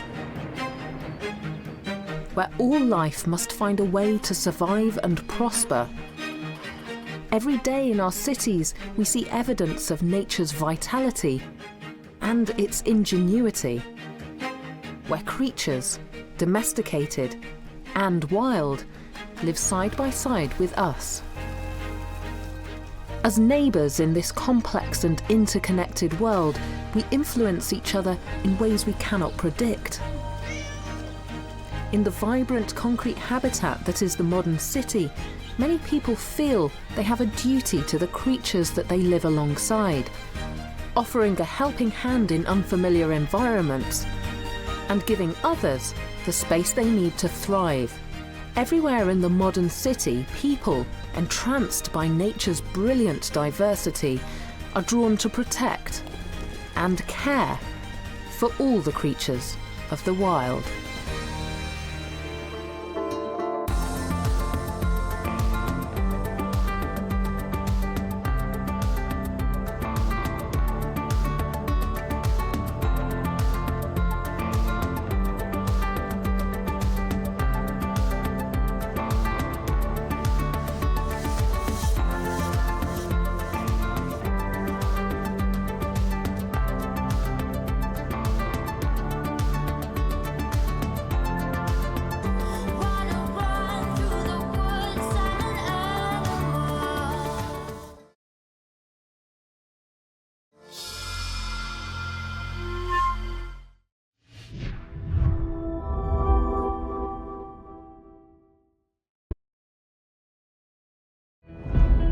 China, a country the size of Europe, with every kind of landscape.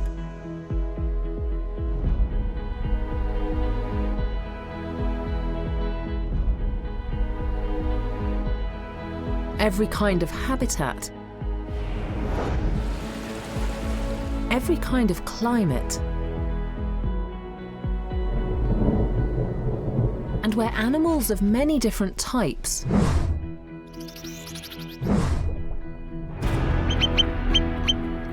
rare, exquisite, and endangered live in unique ecosystems, in remote isolation, and alongside people. But today, both these habitats and the extraordinary species who live within them are increasingly faced with challenges.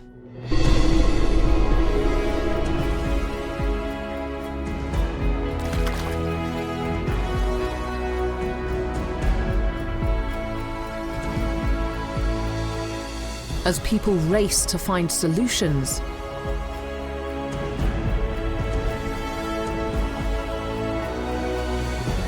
to preserve China's wild beauty.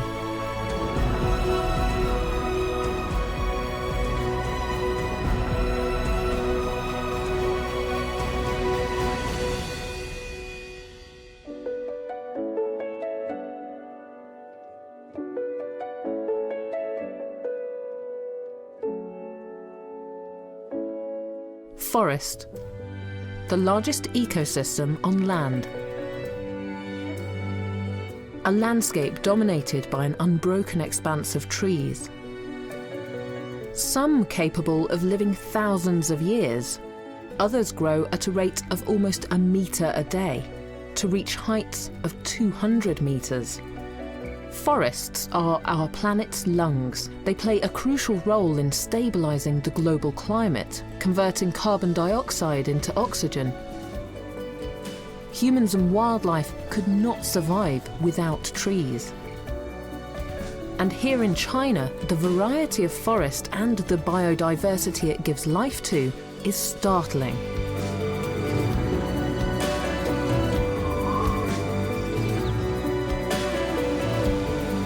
With her swampy rainforest in the south and her towering evergreens in the north, each home to rare species, playing, breeding, and surviving above the treetops, under the camouflage of the canopy, and on the forest floor, crossing the entire expanse of China.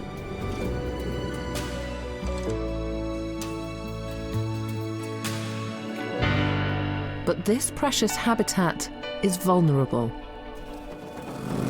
and every effort is now being made to preserve it and the species born into its ecosystem.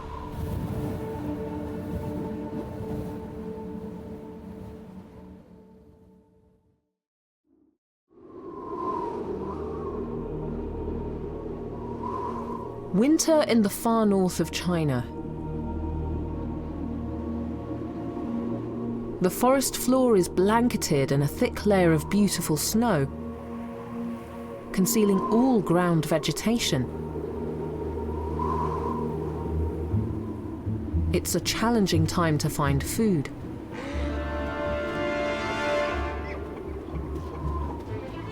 Especially for the most vulnerable animals, the young and old, who struggle to survive. This is a family of wild boar. They're specially adapted to the task of foraging in winter. Her long snout, backed by the power of her big head, acts like a plough, so she can dig up to 10 centimetres into frozen ground and lift up heavy rocks to uncover the juicy insects living underneath. Her bawlet trailing behind, born in warmer weathers, has just been weaned and is today learning the ropes from its mother, building up the vital neck and head muscles needed to uncover lunch. But other hoofed animals don't fare so well in winter. Deer use their hooves to clear snow away from plants. They graze on grasses and dwarf shrubs, coniferous tree shoots. But they have a poor sense of smell, and so in deep snow can find it difficult to locate vegetation. In times of desperation, they even resort to eating tree bark. A breeding centre has been set up deep in the heart of the forest to boost numbers. Here, a population of stika deer bred in captivity are thriving and preparing for release and life in the wild.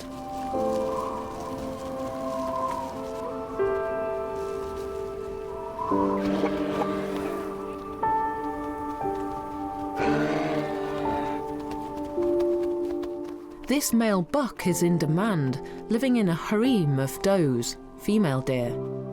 He shed his antlers in December following a drop in testosterone after the mating or rutting season. They'll be fully grown again by the summer. The deer's natural skittishness and intense sense of hearing will be useful survival tools when they need to protect themselves in the wild. Their large rotating ears are perfectly shaped to detect even the faintest of sounds with pinpoint precision. But these spotted deer have been bred for a higher cause: to feed the Siberian tiger, the most elusive resident of this forest and one of the world's most critically endangered species. Now numbering just 27 in the wild in China. Winter for these few remaining Siberian tigers is beyond tough. Wind and snow wipe off much of their prey's trails and scent. The Siberian tiger's bold markings leap out in stark contrast to the white of the snow, alerting its prey to the predatory intention and the imminent danger. There is almost no foliage left on the trees and shrubs, so concealing himself while hunting is impossible. And to add to his problems, in winter he'll need to consume more food than usual to maintain energy and body temperature in the bitter climate. The Siberian tiger is facing a precarious future.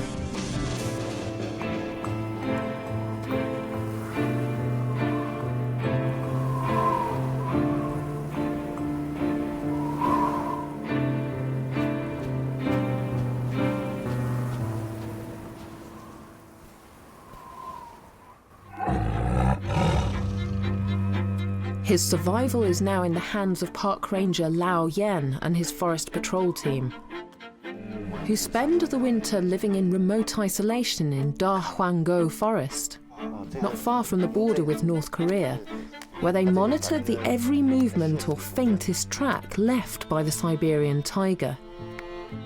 They input coordinates of the last known sightings and carry measuring tools so that they can assess the age of the few remaining tigers based on the size of any footprints they come across. Most importantly, they pack flares. They are going deep into the forest and deep into tiger territory.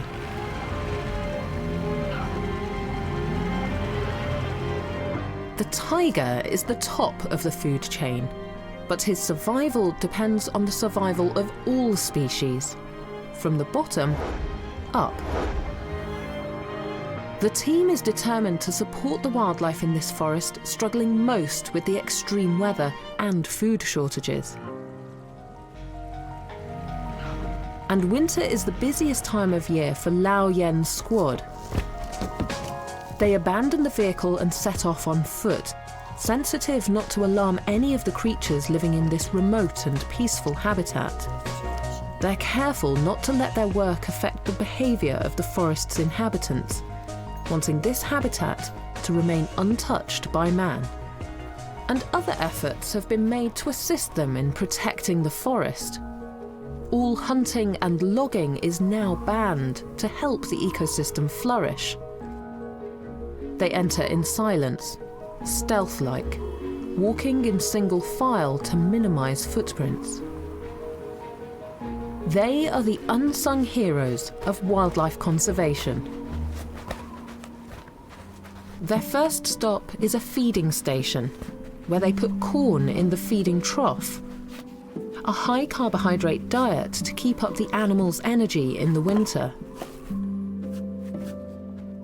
And Lao Yen hangs a block of essential minerals and salts. This food bank is predominantly for the hoofed animals, especially the wild sika deer. They can survive for up to a month without any food, but a loss of more than 20% of their body weight in winter would signal disaster. Next comes Lao Yen's favourite moment of the day, checking the recordings on their infrared cameras. These record any activity round the feeding station. It's an important piece of evidence, recording which animals are living in this corner of the forest, and they are encouraged by the footage. The station attracts a host of animals, mainly deer, but also boar, a badger, and a bear. But as he spools through the footage, he finds something remarkable. The Holy Grail. A lone Siberian tiger recently prowled through this very clearing. One of the last surviving individuals left in the wild on the planet. And he looks like a very healthy specimen, confirming everyone's hopes. The future of his existence is now firmly in the hands of the rangers, who have designated this and other forests protected land, to be inhabited by the planet's rarest and most elusive species.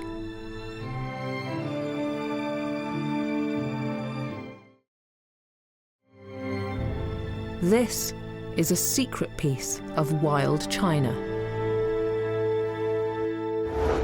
The awe-inspiring karst scenery of the Majiang River Nature Reserve in China's Guizhou province.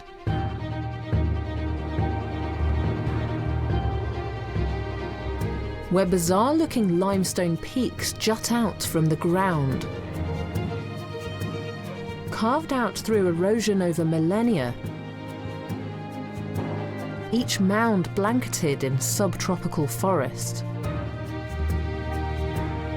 The limestone is porous, and so water isn't retained in the soil here, but disappears deep underground. Yet miraculously, these forests give way to both rich vegetation and a thriving ecosystem, in part also due to the calcium richness of the rocks. Many species of animal, bird, and plant found living in this limestone ecosystem are adapted only for life in this isolated habitat. They would struggle to survive outside their own small range. Here, there is very little surface water, few rivers or lakes. But thanks to a vast underground network of caves and pools, the trees in this forest are flourishing on this rocky patch of the earth. Some of the plants found here depend on their strong roots to absorb moisture from the depths of the earth through tiny crevices in the rocks, while others absorb moisture directly through their leaves from the damp and humid air. The area is rich in endemic species that are unique to here, having adapted only for life in these conditions. But they all compete for access to the limited yet vital resources. Flowering plants are especially rare in the karst forest, This Japanese banana flower produces clusters of tubular flowers, only in the months of August and September. Deep within each flower is the sweetest and largest single supply of nectar found in the forest. A vital source of food and hydration, shared and fought over by bird, butterfly, and wasp. The plant produces its irresistible nectar to attract attention from these would-be pollinators, who unknowingly transfer the fine powdery pollen from male flowers to female flowers while feeding on the nectar. This fork-tailed sunbird's downward curved bill is perfect for extracting the nectar from deep within the flower.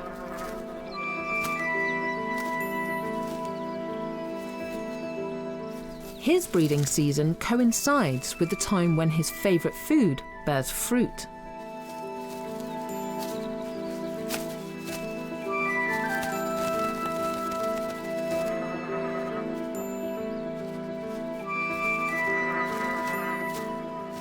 Like a hummingbird, he's able to extract nectar by hovering close to the plant. But this chap doesn't yet have those skills and is finding the menacing presence of the wasps too much to handle.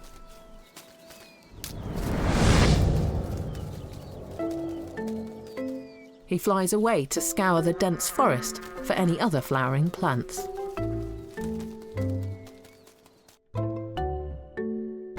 But no resource is more precious or more hotly contested in this forest than water.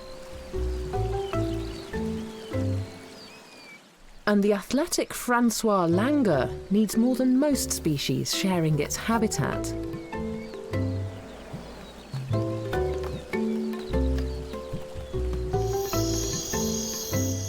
An extended family, with one dominant male, several females, and their offspring, live along the banks of the shallow and seasonal Himalayan river.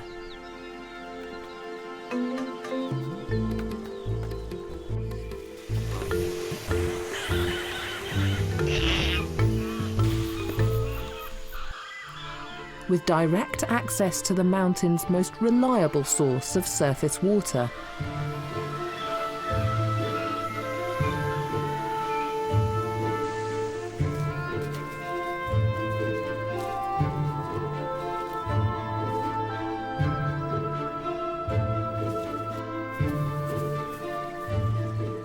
This is one of the world's rarest monkeys.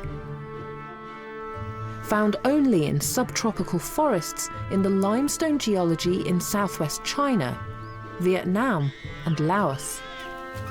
There has been a steady decline in the population over the past 30 years, and today there are just 2,000 left on the planet.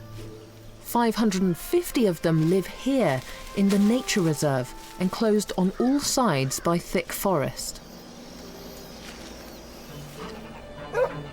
It's late morning in August,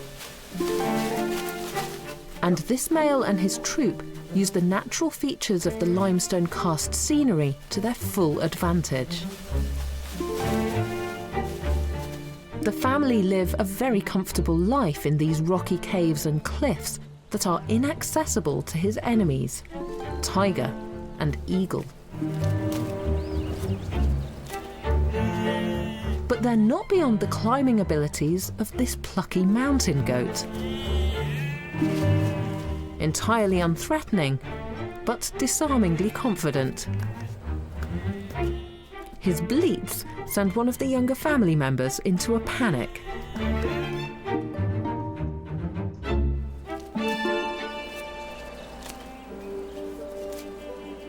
The langur's diet is primarily made up of leaves.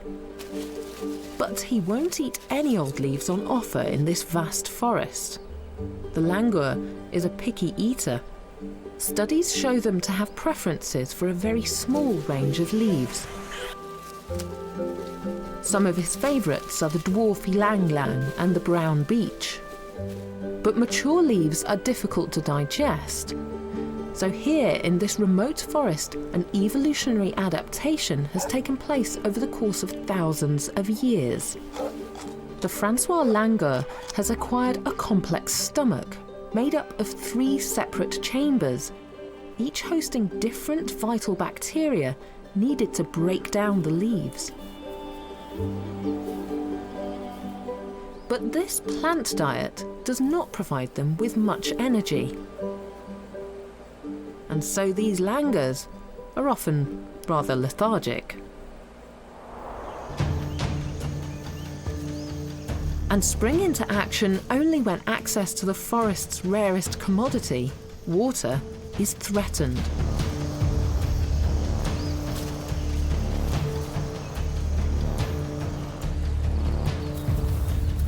This troop control access to this river. It's their territory, and they are unwilling to share it with anyone. But they aren't the only troop in this part of the forest. Guards are posted to keep lookout in the trees. But the hypnotic buzz of the cicadas is too much for some, and this young langur has been lulled into a state of slumber.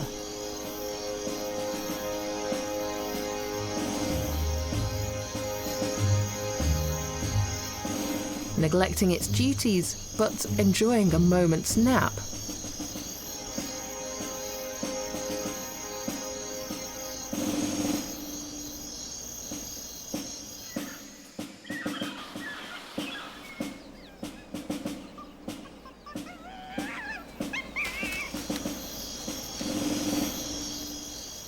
Until awoken with a startle by a loud shriek.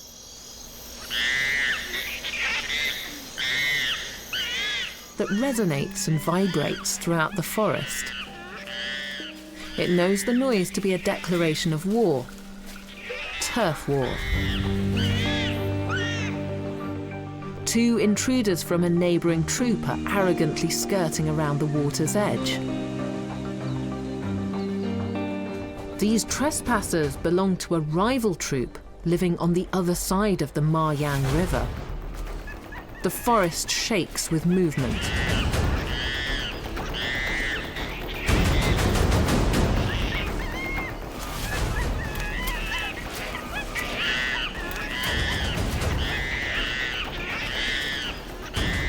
As our family rush down from the treetops to defend their precious strip of water and their community's honour. They perform aerial acrobatics as they hurtle from branch to branch, flying through the layers of trees. They bare their sharp canines, teeth designed only for intimidation, as they're entirely unnecessary for a diet of leaves.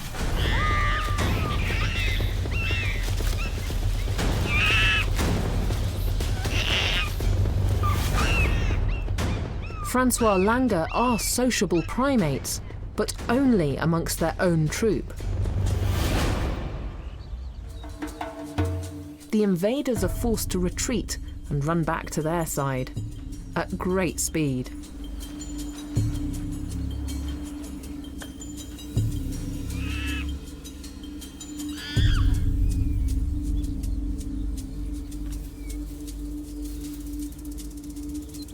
Some members of our victorious troop remain by the river to await the next ambush, when they must once again defend their plot. The water's edge is a common battleground here along the Himalayan River, with many species like this blue-fronted redstart laying in wait for its prey. He lives by the water, awaiting insects who venture here for refreshment.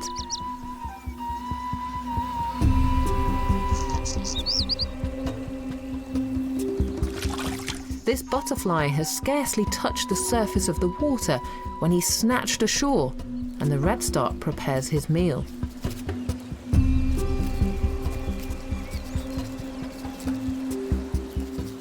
Within seconds, the butterfly's flapping wings are removed and only his protein-rich body remains.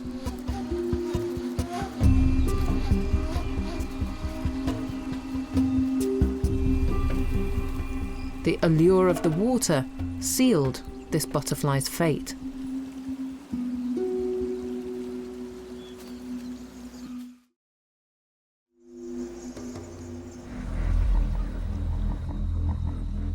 With the Lango family's patch secured, for now at least, the remainder of the troop, mostly females, retreat back to their cave dwellings. Despite having thwarted the intruder, they return with vigilance and suspicion, keen not to be followed back, for they have something else to protect back in the caves. These monkeys are polygynous breeders, with the largest, most aggressive male mating with several females in a season. And he's clearly been successful this year. His various babies, one per female, were born stunning orange just a few weeks ago. This is thought to be a protective measure for the vulnerable young, too weak to defend themselves. Bright colours in nature indicate danger or poison, and so his orange fur deters eagles and other would-be predators. The first 20 days of his life are spent clinging to the underside of his mother, feeding and sleeping at will and drawing comfort from the contact. As he gets used to life in the forest, he'll gradually gravitate to clinging to her back. She reinforces their bond in all kinds of ways. She grooms him, she scratches him, she carries him everywhere. Already his tail is turning black. Soon he will be entirely black. But he won't reach maturity until he's 2 years old. After that, his future in the group comes down to his sex and reproductive prowess. There's only room in this community for one dominant male, and competition is not welcome. Female infants are born with more certainty about their future status. There is always a place in the troop for a fertile female or nurturing auntie to share the babysitting and child rearing.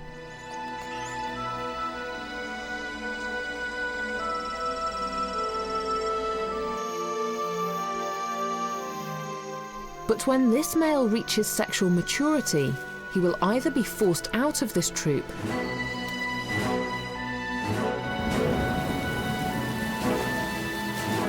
or state a challenge and overthrow the current monkey king. His father.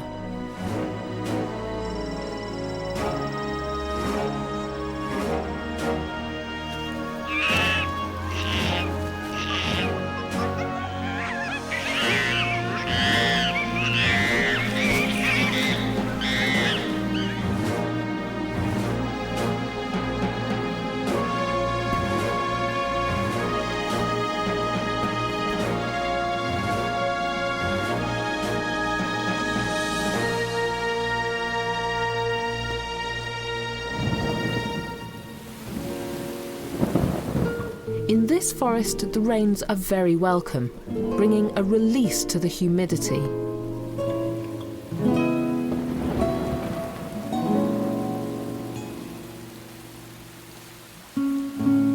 Small pools of water collect on the leaves.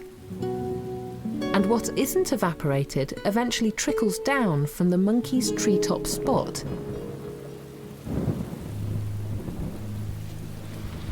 Along the way, it passes carbonated rocks that filter the water before it then emerges at the depths of the forest floor as springs. To be enjoyed by this male silver pheasant and his flock of brown females.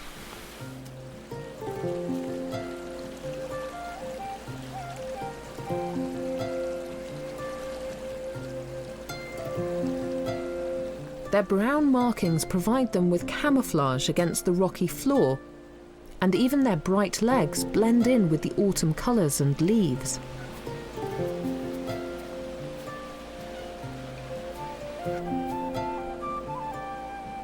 But his striking appearance stands out from the environment and is designed for another purpose altogether. It's taken him 2 years to grow this elegant set of full plumage, but as a terrestrial bird, his elaborate feathers are largely ceremonial. In his society, the most beautiful male, with the finest plumes, owns all the females. A cherished commodity.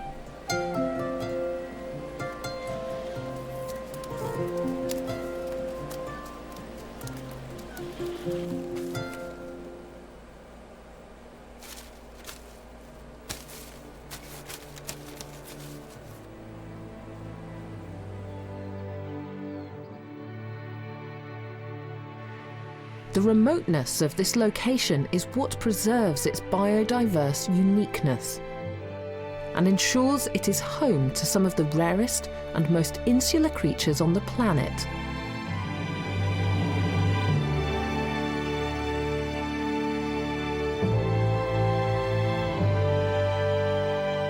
But 1,000 kilometers northeast of this subtropical landscape,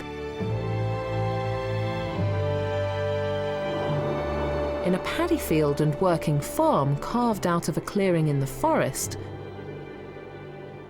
is another most rare sighting.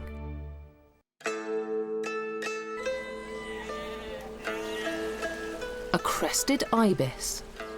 She's come down from her treetop habitat in the neighbouring forest with a striking red head and pink underfeathers. These birds were the prized possession in Chinese courts, where for hundreds of years they proudly roamed palace grounds. But today these once revered birds are teetering dangerously on the brink of extinction.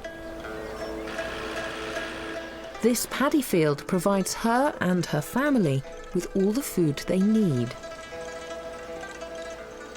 The land is initially churned up by water buffalo,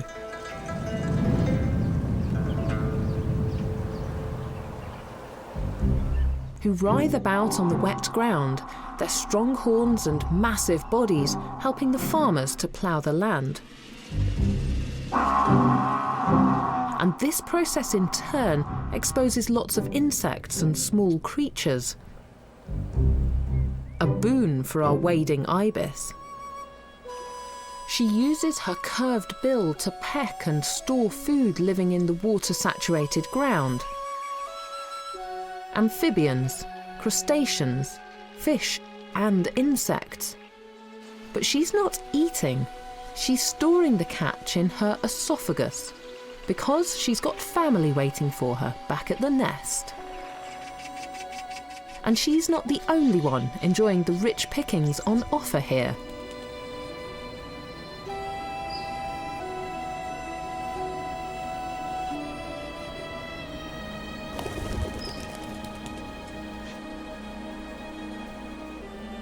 While today this paddy field is offering up a great source of food for the crested ibis, its numbers are dangerously low.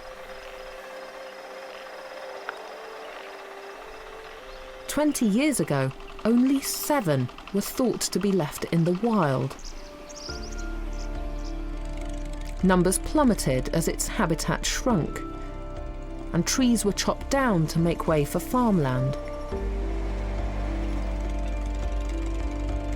But the crested ibis is also caught up in a complex, vicious circle. It chooses only to live and nest in the outer patches of forest, closest to paddy fields, the very areas most likely to be cleared next. Their life has been defined by displacement, and with each move, their numbers decline. These birds once existed in such huge numbers in the paddy fields in the great rice-eating countries of China, Japan and Korea that they were considered a pest due to crop damage, and so they were culled. For over a decade, a massive conservation effort has been underway in China, with wonderful results. This mother takes flight and returns to her young.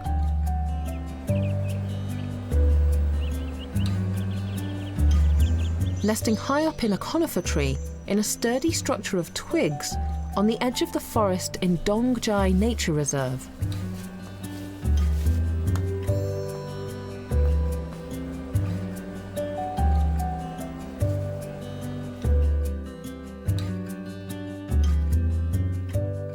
She feeds them directly into their mouths with food she's carried from the paddy field in her enlarged esophagus.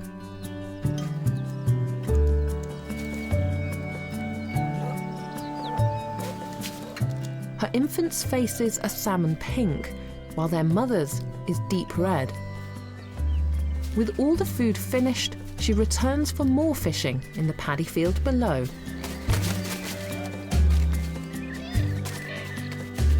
She was bred in captivity but released into the wild just a few years ago. Her young are the first generation of wild crested ibis, bred in the forest and now, once again, being born into their natural and wild habitat.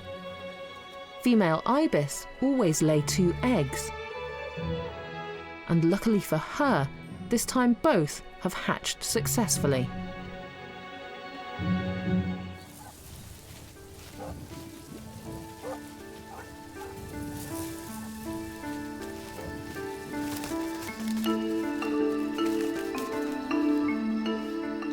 Their nest is a sturdy structure made of thick branches in the tops of trees overlooking their feeding ground.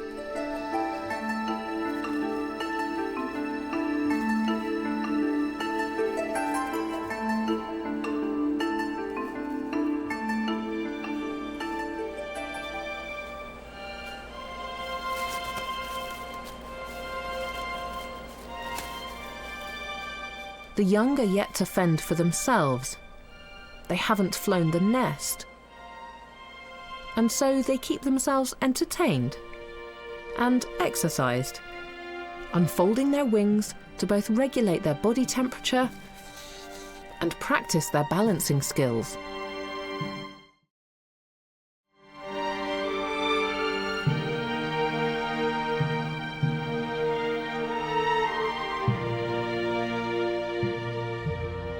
They keep themselves warm,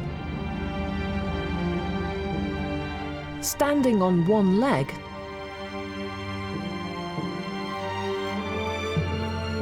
tucking the other into their body, and so reducing heat loss by about a half.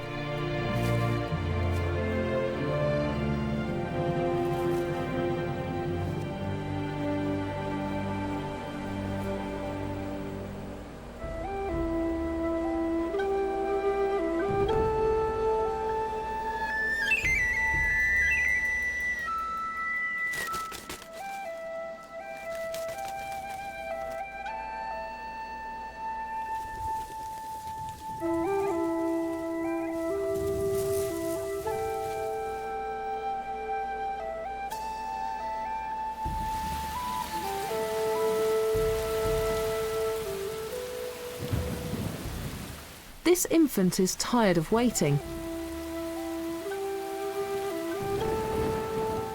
and slots its head into its neck for a nap.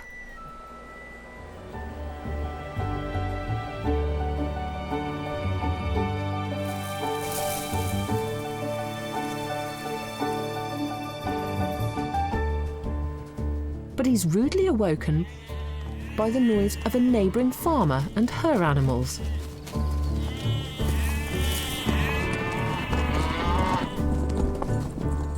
Today, local farmers and crested ibis now live in harmony with one another.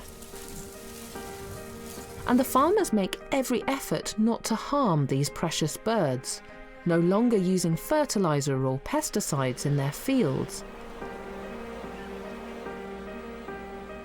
And so the prospects for this crested ibis are looking up. All these efforts to protect this species from vanishing are really paying off. Living in a tiny area of this forest is China's small but vitally important colony of semi-wild crested ibis. 1,000 birds are needed for a population to exist in the wild without human help.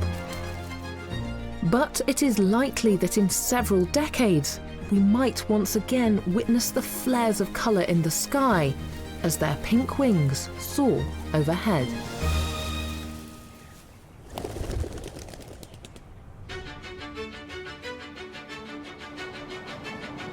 Autumn in the northeastern province of Jilin. Rolling mountains carpeted in hardy, weather-enduring trees. Home of the Siberian tiger. The snows have melted to reveal a rich biodiversity on the forest floor.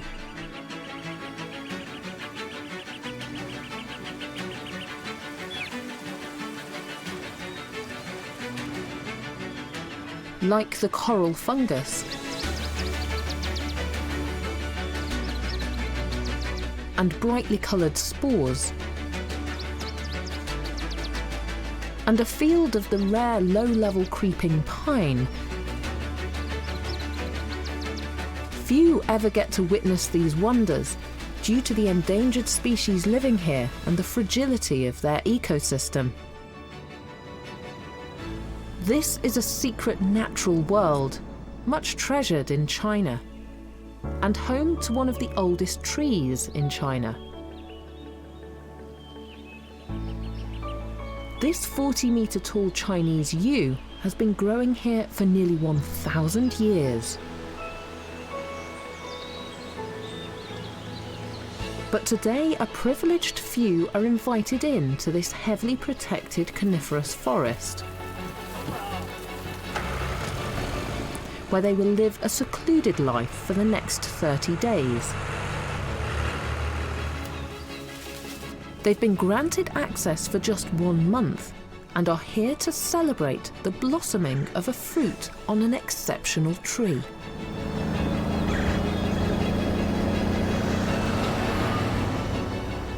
The Korean pine.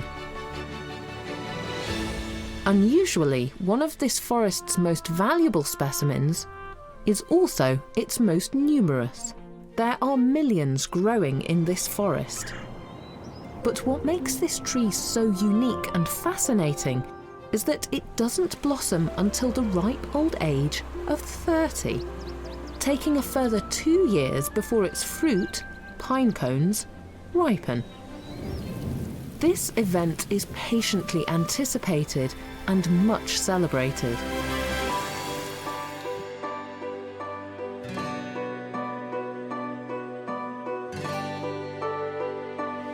It's September, and local villagers suspect a few trees in the forest might have ripe fruit.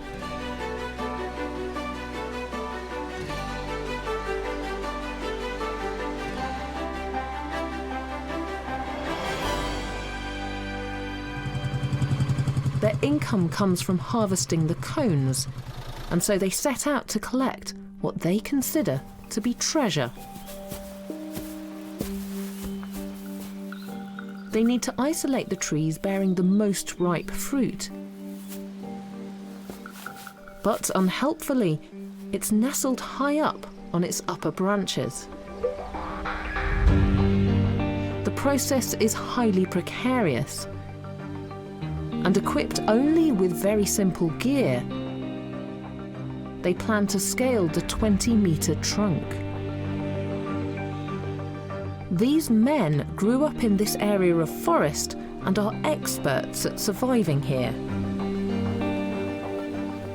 He's fixed crampons to his boots to grip the tree and created a homemade design to ensure that the points don't change direction.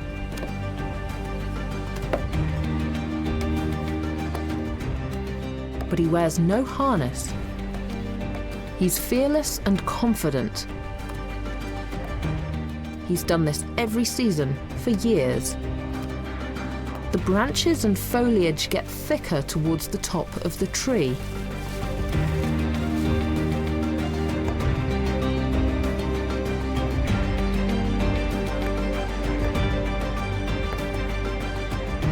And he reaches the summit in minutes. His friends on the ground can see the pine cones better than he can. They direct him to where they are, camouflaged green in the dense foliage. Incredibly, he's used up all this energy and risked his life for just a handful of cones. But restraint is the secret to ensuring future generations are able to harvest the fruits of this forest. And fortunately, there are also some easy pickings from windfall.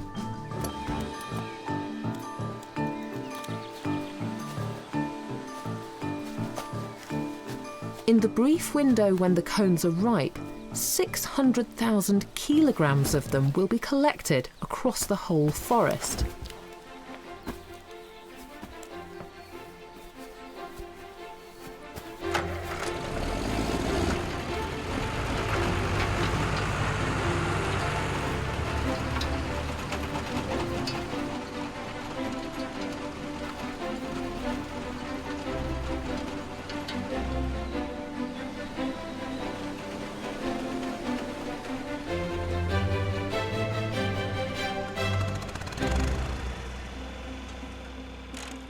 They take the cones to the village for processing,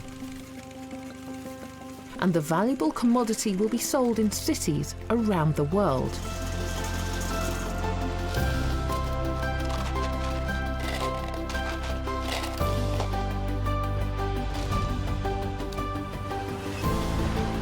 While back in the forest, the cones that fall outside of the harvesting window, when no humans are present, will become food for the forest's animals.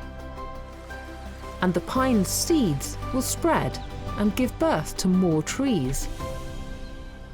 Such is the cycle of life. None of us would be here without forests.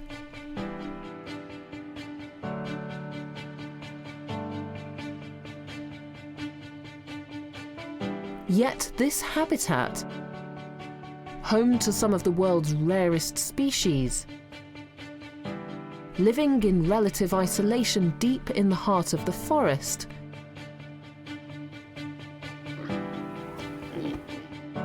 has been one of the fastest shrinking ecosystems on the planet. Man has long craved the most beautiful and rare of species, proclaiming them the most precious.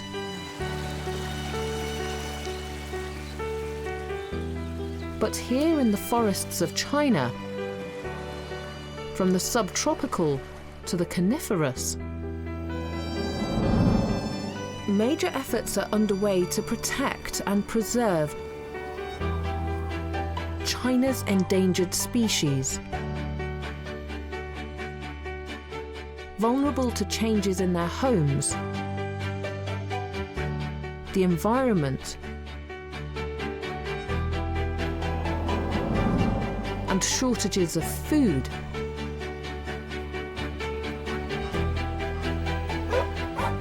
And so daring to step out of the safety of their natural habitat. Only by understanding the mysteries that lie deep within these habitats can we know how best to support and maintain the extraordinary creatures who call the forest home.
China, a country the size of Europe, with every kind of landscape.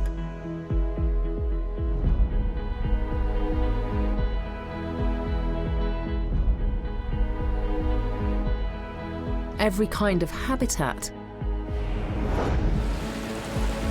every kind of climate, and where animals of many different types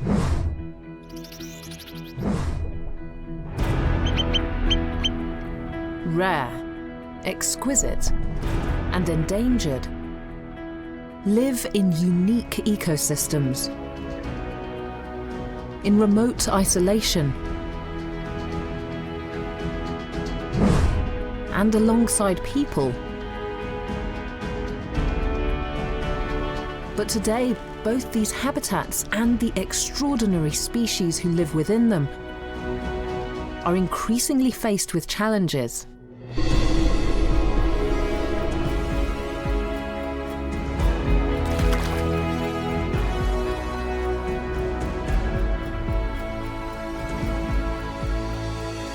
As people race to find solutions,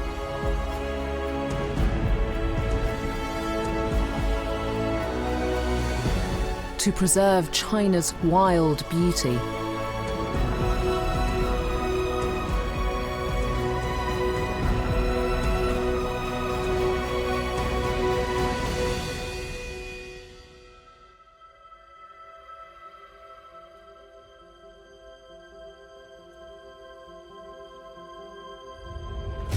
China's vast wetlands,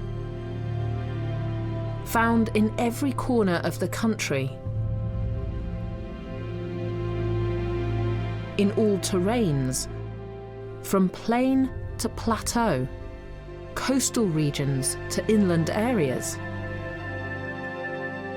in temperate and tropical zones, near the summit of mountains, and even in caves carved out below the Earth's surface. Each body of water varies wildly in character. Some are permanent, others seasonal. Some found inland, while others are along the coast and battered by the tides.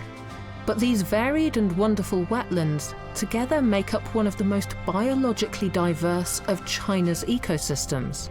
Rich in extraordinary species, aquatic and terrestrial, and plants that have specially adapted to unique soils and fluctuating water levels.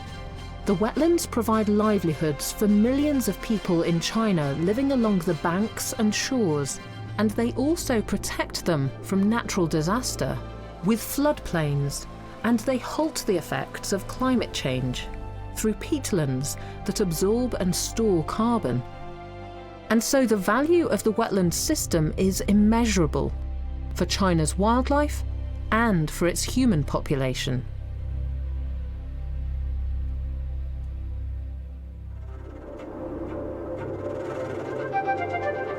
The mighty Yangtze, Asia's longest river, courses only through China from the Tibetan Plateau to Shanghai.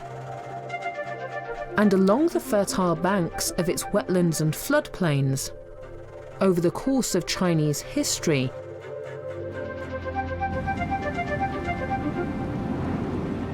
the civilization's most important kingdoms, cities, and culture have flourished.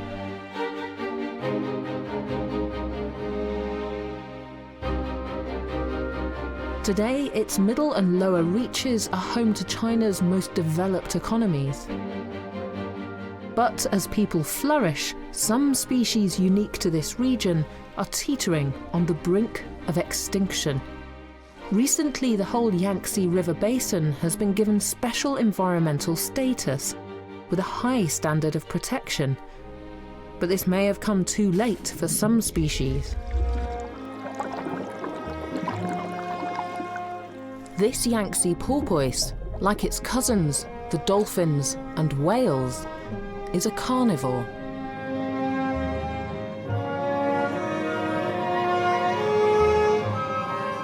He is a finless porpoise with no dorsal fin.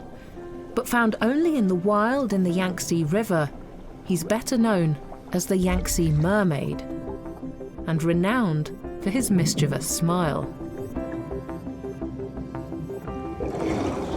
But he and his species have very little to smile about.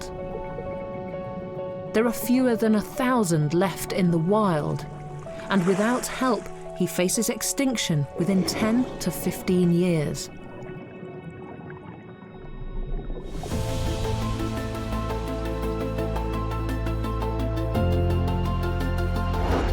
Scientists are racing against the clock to protect this ancient aquatic mammal.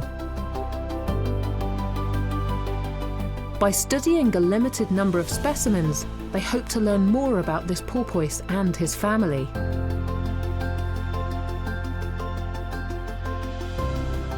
And how to save them. The more they know, the better they can protect the entire species and prevent it from vanishing.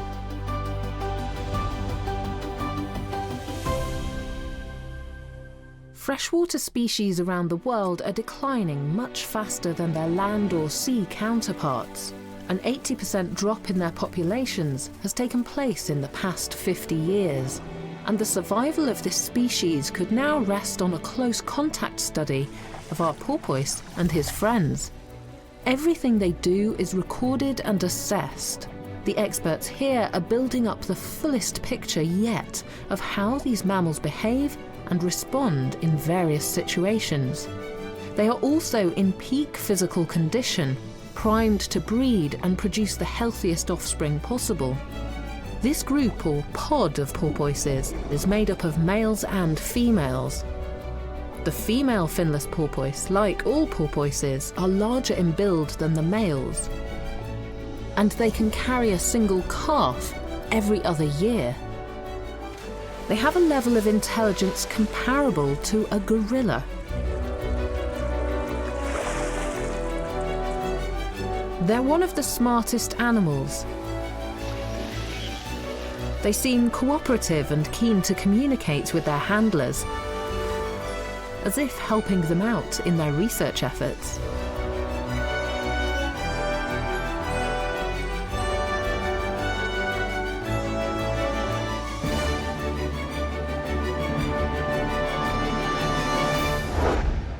Other initiatives are also underway to boost numbers in the wild. This is Tianzhou Oxbow in Hubei province. Formed just 40 years ago, when a wide meander from the main stem of the Yangtze River was naturally cut off, creating this freestanding body of water. And now, it's home to a select few members of this critically endangered species.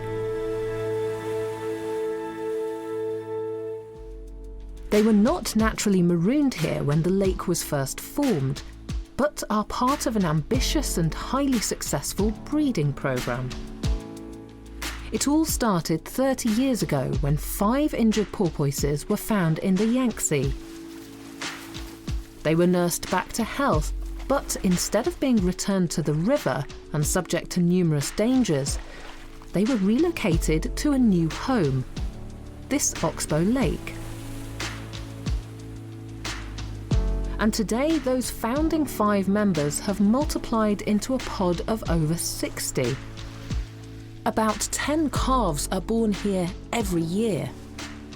The porpoises are flourishing here, but the story in the main flow of the Yangtze couldn't be more different.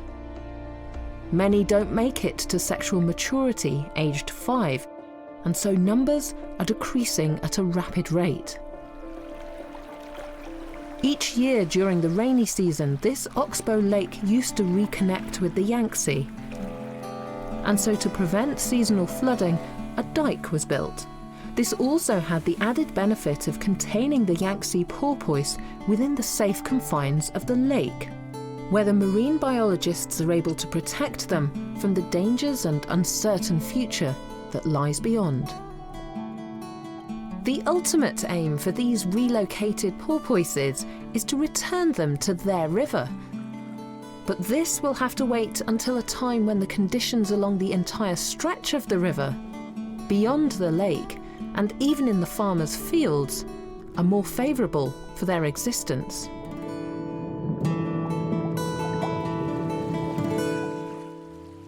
Today, 20 kilometres of the river is also a designated nature reserve, closed to the public for the protection of the species and to boost fish supplies in the general area. In the Yangtze, these porpoises struggle to find food as a result of overfishing in the area. But the only boats seen here are patrolling the fish supplies. There are no trawlers.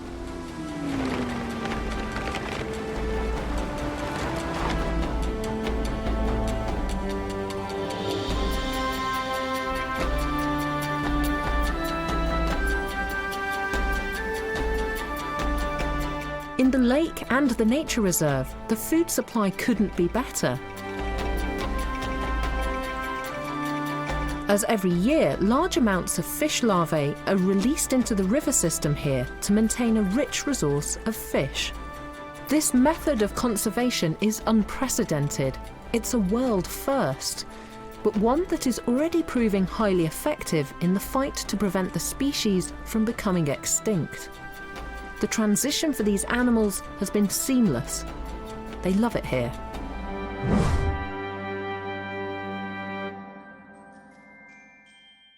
But the locals have also had to adapt to a new way of living.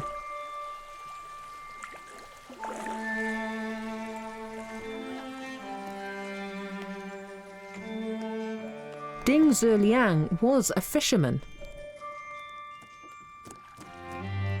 But today, he no longer competes for fish with the porpoises, but delivers fish to them. He retired from fishing after strict quotas were imposed in the area, and now uses his knowledge of these waters and the fish for a better purpose. He tenderly looks after the newest arrivals in the lake, helping mothers and their calves with the early stages of life. He feeds a female, and her calf every 4 hours with fish caught sustainably in the Tian'ezhou Oxbow Lake. And this keeps him very busy, as they can consume 5 kilograms of fish a day, about 10% of their body weight. Porpoises can swim at great depths, but like they choose to feed towards the surface. It's early winter. And her infant bob happily to the surface of the water, snatching food. He is her first baby and is 7 months old now, and only recently weaned off his mother's milk. He doesn't yet know how to hunt. He'll start in the coming months using echolocation, a method of understanding his environment through sound and echo. But these are all skills that he can take his time to grasp, as life in the Oxbow Lake is comfortable and safe. And with this regular delivery service, neither of them seem in any hurry to fend for themselves.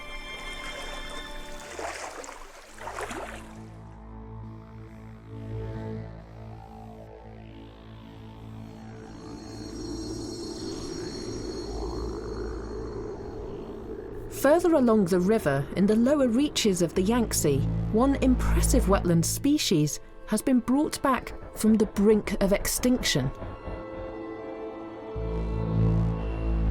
The Milu deer. In the late 19th century, the world's only herd of this majestic species belonged to the Qing dynasty emperor Tongzhi. But a series of disasters, flooding and war entirely wiped out China's native population. Then in 1985, 22 Milu living in zoos and wildlife parks in the UK were given to nature reserves in China. And so the Milu deer was brought back to its homeland, and placed in cordoned-off nature reserves and breeding centres around wetland areas.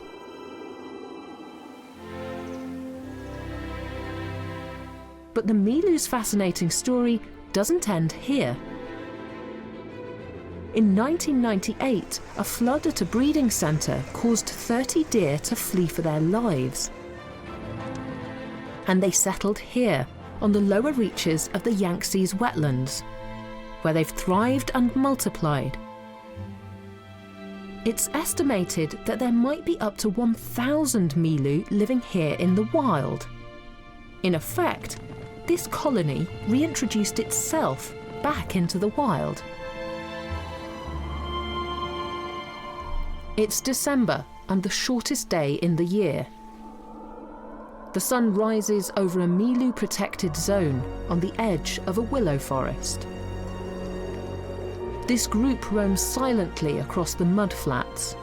Usually segregated by sex, the males are at the front and the harem of females follow. Their broad hooves are perfect for muddy terrain. Their coat is a reddish tan in the summer, but it's changed to a dull grey now that winter's here. This change of colour serves a useful purpose.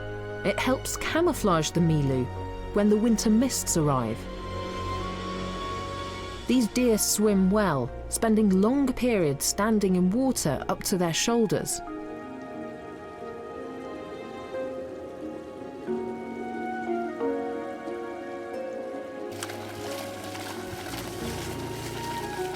They're mainly grazers, but supplement their grassy diet with aquatic plants in the summer.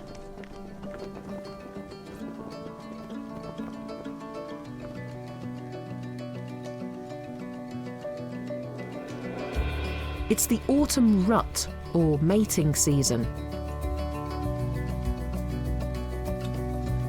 when bulls fight each other for the mating rights to entire groups of females.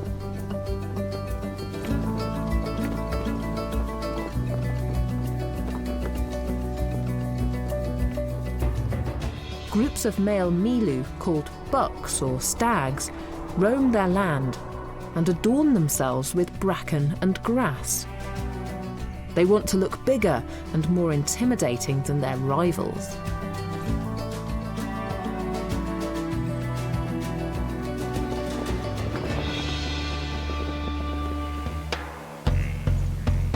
In a muddy puddle, they engage in a flamboyant act called bellowing, throwing back their heads to roar and showing off their thick necks.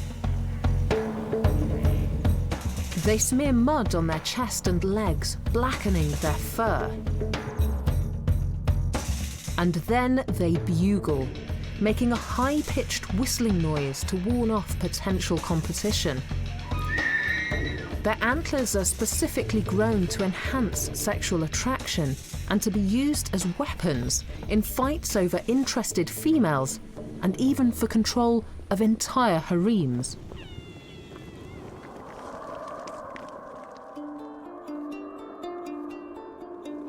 It's winter now, and most of the female Milu are pregnant. So the antlers have done their job and promptly snap off. They will grow back again soon, and grow at a faster rate than any other mammal bone, finished off with a thin layer of velvet. The muddy ground is strewn with buck's antlers. This is a busy time for the rangers working here, who collect them all. But equipped with only boots rather than hooves, they're finding the wetland terrain a bit of a challenge. They want to get a handle on the size and age of the population they look after. And they can learn lots from these antlers. Older stags have more branches, with up to 16 points.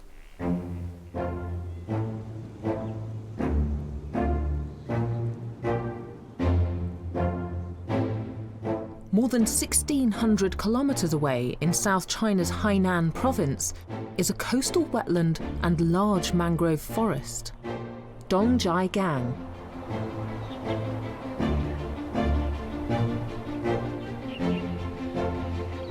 Here all life is affected by the tides. The water rises and falls on a daily basis, alternately flooding the land and then retreating. The seawater is heavy with salt.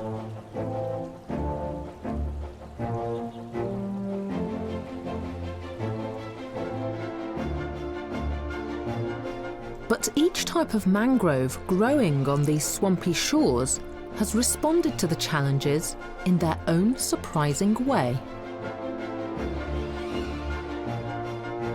This is the Bruguiera gymnorrhiza, a black mangrove. Its eerie roots protrude above the ground.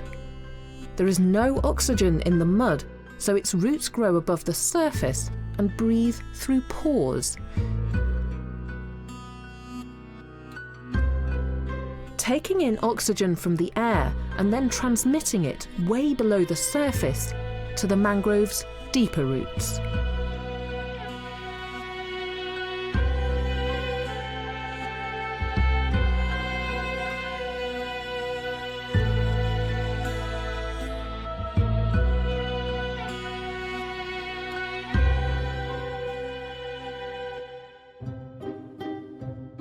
The stilted mangrove in this forest is positioned on the front line, closest to the coast.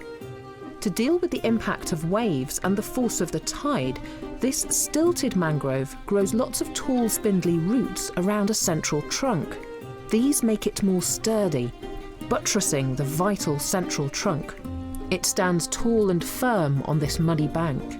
And not far from the shore, the Aegisaurus corniculatum, or river mangrove, a type of red tree, has evolved to secrete salt through a complex filtering system that has been acquired over millions of years.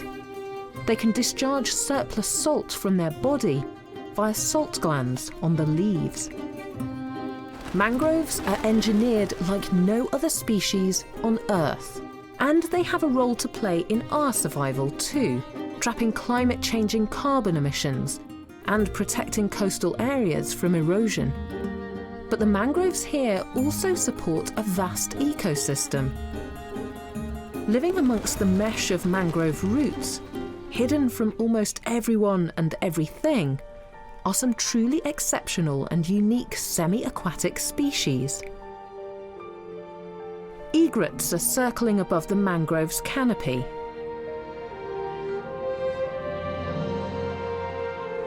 They're looking for food, but most importantly, they're playing a waiting game. The tide has gone out, exposing some of their favourite snacks.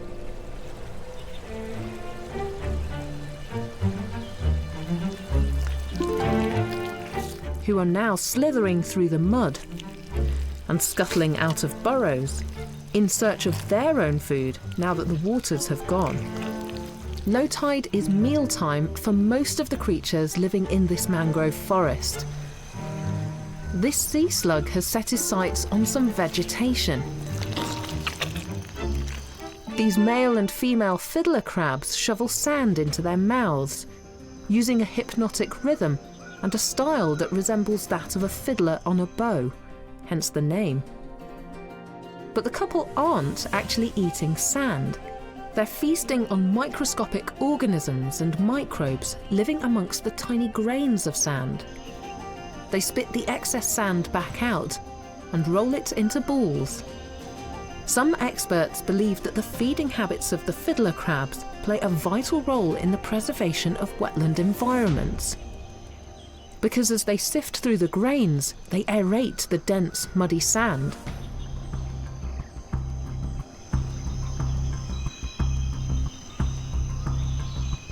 This couple share this one burrow, and housekeeping is the job of the female in this relationship. She rolls the excess sand that has been spat out away from their underground home. These crabs communicate by a series of unique waves, gestures, and lunges. And there's nothing more expressive than the gesticulating of the male, using his one oversized claw. He woos his partner by waving this oversized claw, indicating to her that he could build a good burrow for her to incubate her eggs in. He also uses this claw to defend her and their burrow.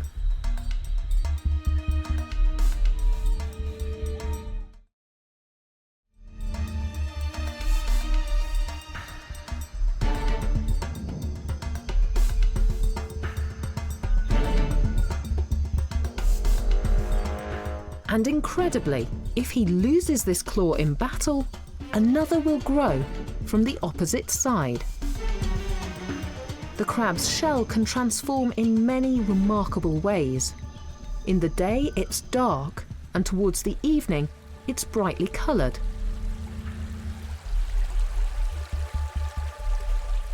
The tide is coming in, so there's only a short window left to feed. A mud skipper is looking for algae. He's an amphibious fish and something of an enigma.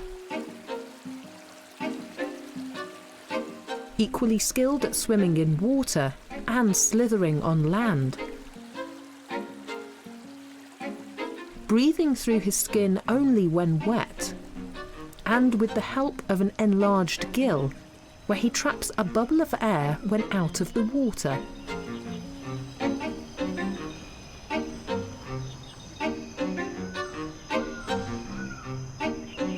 But his most impressive trick is the high jump.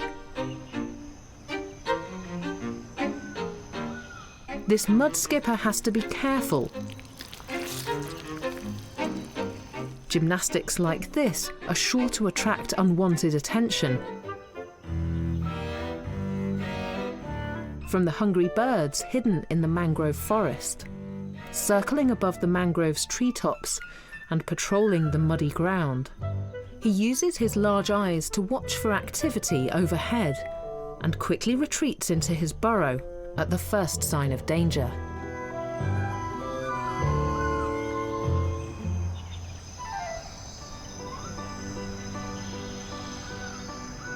The fiddler crabs also escape back to their burrows, but here these egrets have many other options to choose from.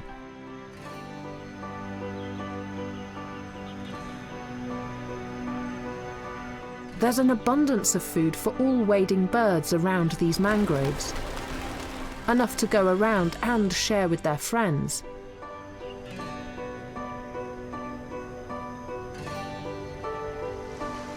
And today, a visitor lands on these muddy shores, a foreigner washed up from the deep sea.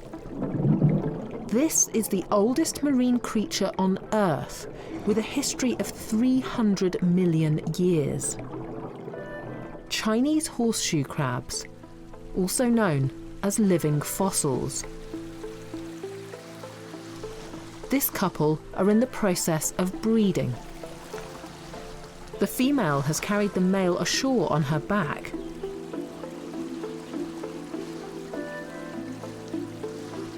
And when the process is complete, she will lay her eggs in the sand. She lays up to 100,000 eggs in batches of a few thousand at a time. The eggs will take 2 weeks to hatch, so need to be well hidden from scavenger birds in the dense mangrove. Her baby's shells are initially very soft and need time to firm up.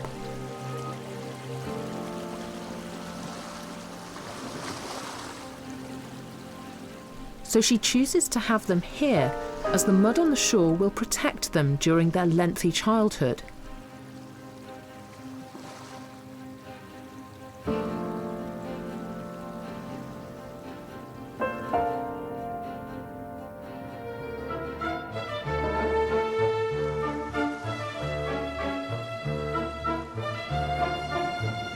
As the tide returns,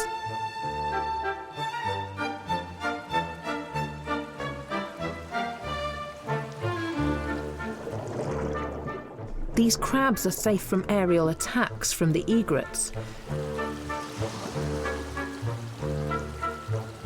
But now they must be cautious of opportunistic predators from below.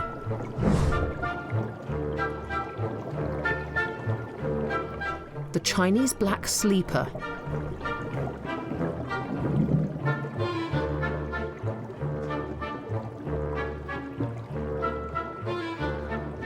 It resides in the shallow waters around the roots of the mangrove trees.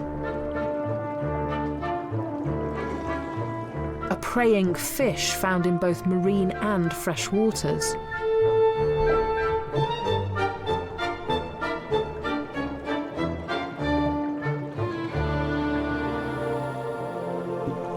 During the high tide, its main source of nutrition are crabs.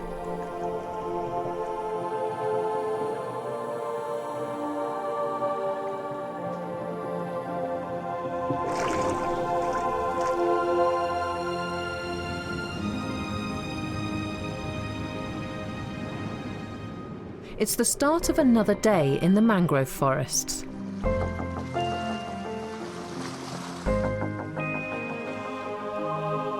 And those at the top of the food chain and the bottom feeders are all enjoying some respite from the dramas of the day. Feeding time is over for these birds, but only until the next low tide, when a hidden world emerges once more. These mangrove creatures are bound to a cycle of life and death, governed by the rhythm of the moon and waves.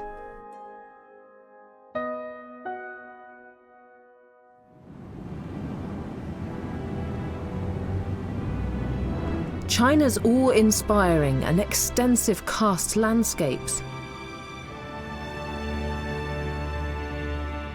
where the humid climate and plentiful rainwater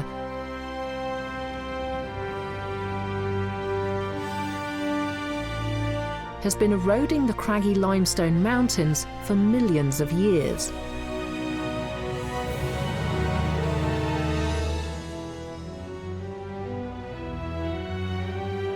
The water seeping through the rock fissures gradually works its way into the depths of the mountain, creating limestone caverns. An extraordinary world of interlocked underground cavities, subterranean pools of water, and an incredible underground habitat for wildlife.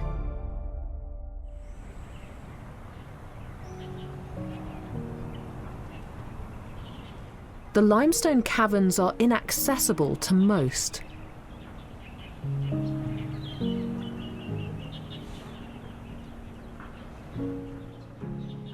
They are defined by darkness, but they provide a refuge for some.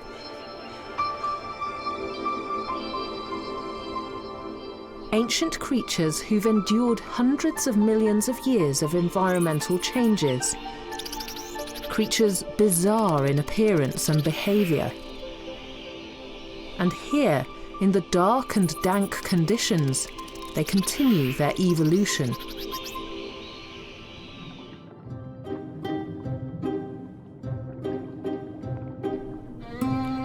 Near the cave entrance, a giant salamander lurks at the bottom of the water. The largest amphibian in the world, he's a relic from the dinosaur era and can grow up to 2 meters long. He's a carnivore and feeds off insects, millipedes, and even some other amphibians. He's a lazy hunter, lying motionless, camouflaged to look exactly like a rock, until the point when a passerby takes his fancy. Despite his apparently all-seeing, lidless, unblinking eyes, his eyesight is in fact very poor, Instead, he depends on a line of specialized sensory nodes that run from his head to his tail.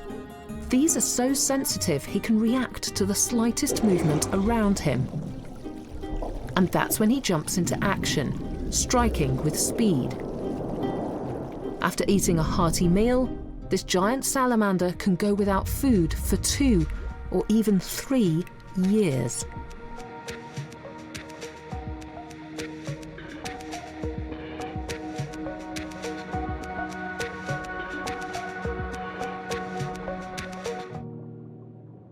These white filaments are sticky secretions. He can produce them at will to repel predators. And he sheds his skin every 10 to 15 days to stay healthy.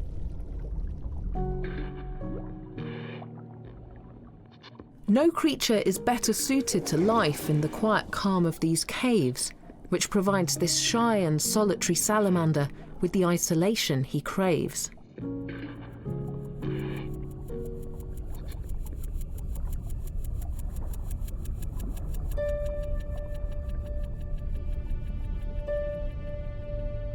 Water here has shaped this subterranean world and brought nutrients to the ecosystem.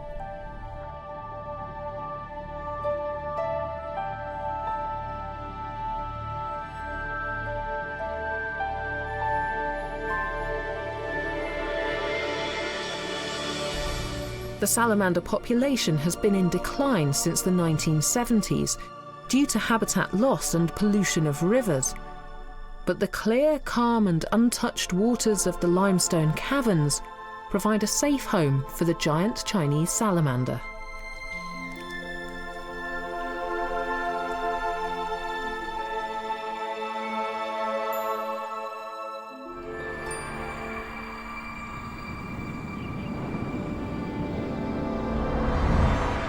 It's autumn on Shaohai Lake. A freshwater lake in southwest China's Guizhou province. This is a remote and mountainous province, and Shaohai is what's known as a plateau lake up on Weining Mountain.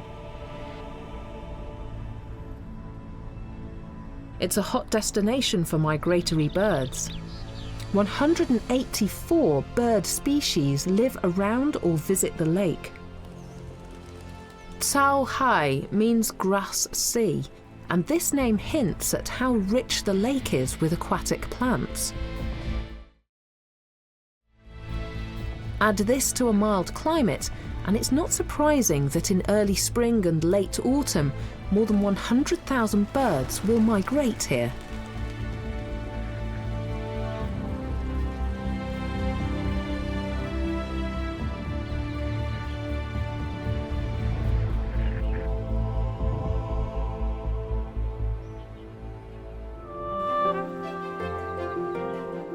The open-bill stork, indigenous to India and Southeast Asia, is attracted to the abundance of food here in the grass sea.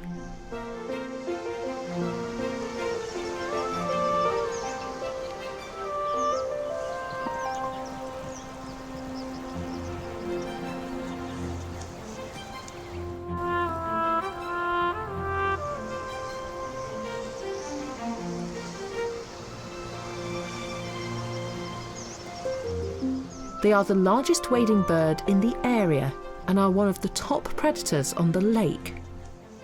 And their hunting method is remarkable.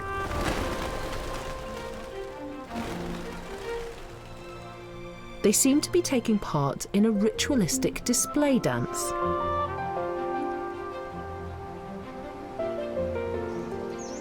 They flap their wings and they stamp their feet on the ground. In fact, they're coordinating their actions and hunting in a pack, trying to scare their prey out from their hideaways in the long grass.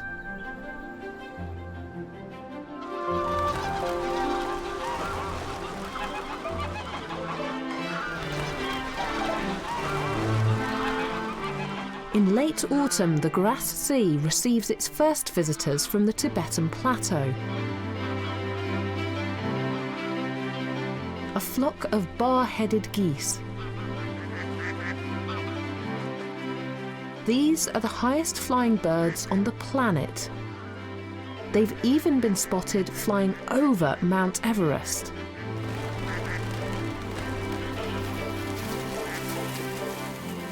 When they land on the lake, it's easy to see the two distinctive black bars on their heads that give them their name.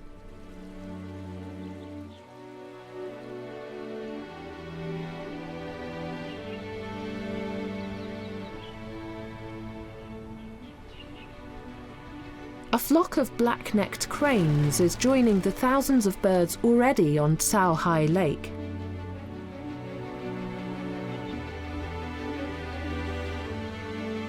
They're the only cranes to live on the plateau and will stay here for up to 6 months at a time.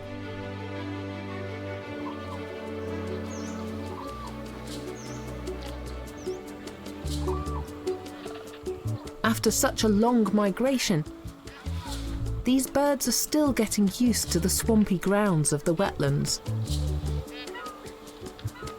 The black-necked cranes are attracted to the wetlands too. But they're also lured here by the opportunities offered in the rich farmland surrounding the lake.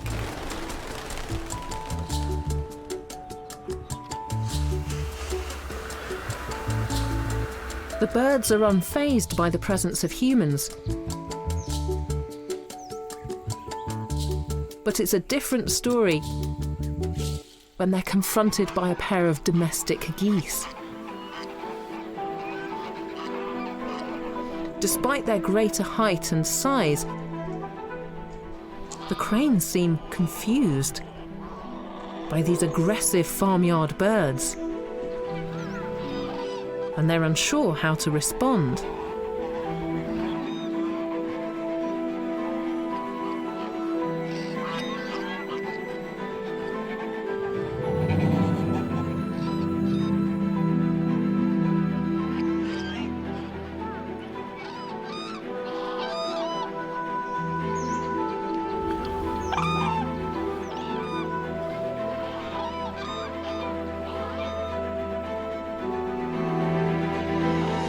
But the wetland is rich in small fish and shrimps.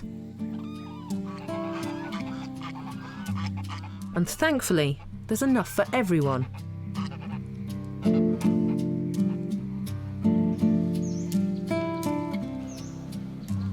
These birds feast on the grass of the wetlands.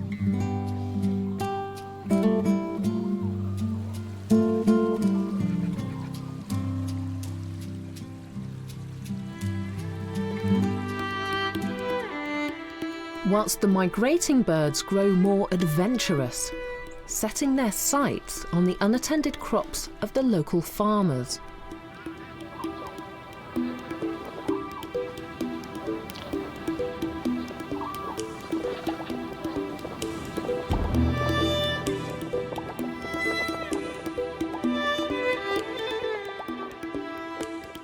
They've long studied his schedule and execute their plan flawlessly.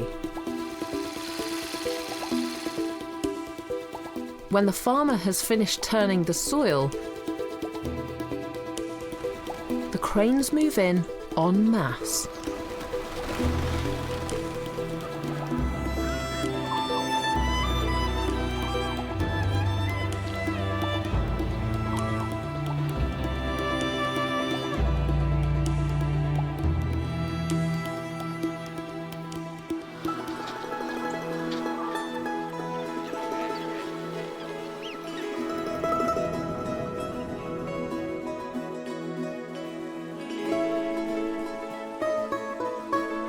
It's mating season. Much to the delight of farmers and local geese here. The cranes and other migratory birds head west to their breeding grounds on the Tibetan plateau.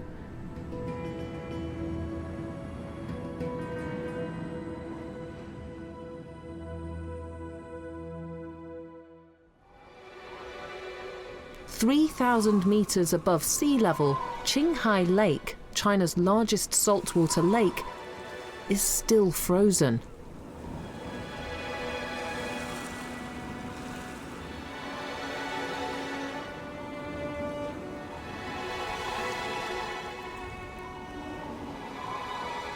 This lake is at a perfect crossroads for many migratory bird routes, with some stopping here temporarily, but many more staying here to breed.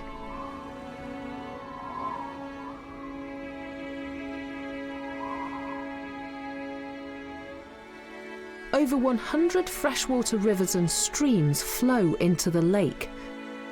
The fluctuating water levels expose new islands for the birds to settle on.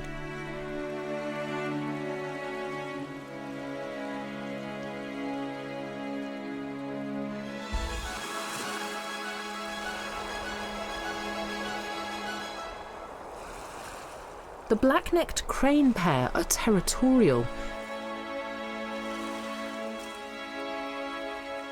They choose to construct their nest far from the other cranes.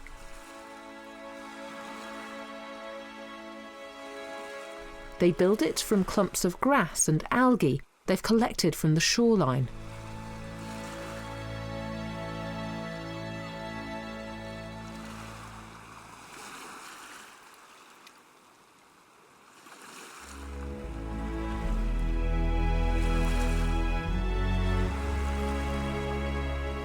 Cormorants form colonies during the breeding season. They return to the same site year after year. This world-famous rock on the west side of the lake has belonged to the cormorants for as long as records go back. Cormorants laying their eggs in this exposed spot must cope with altitude, high winds, and plunging temperatures. But today, as one cormorant glides effortlessly above the blue lake, Qinghai looks like one of the most serene places on Earth.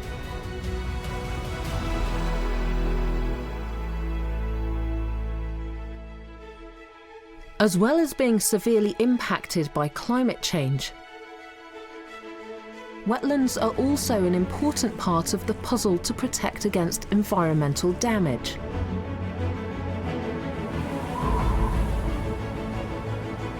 Wetlands act as a natural buffer against the most extreme events, soaking up heavy rainfall,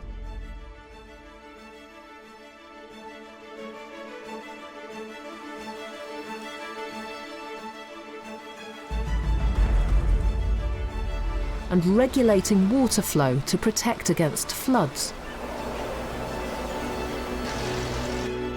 The wetlands are an essential border between two worlds, with a unique ecosystem of their own. From wild swampy marshes in eastern China to cultivated rice paddies in the south and west. They're a home for mammals, crustaceans, and birds alike, providing nature's creatures with a source of clean drinking water, nutritious food, and shelter on long migrations. Over the last century, 50% of the world's wetlands have vanished. And as mankind has taken from the wetlands, it's time for us to give back and rebuild. Every creature on Earth needs water to live, and where land meets water, there is more life than almost anywhere else on the planet.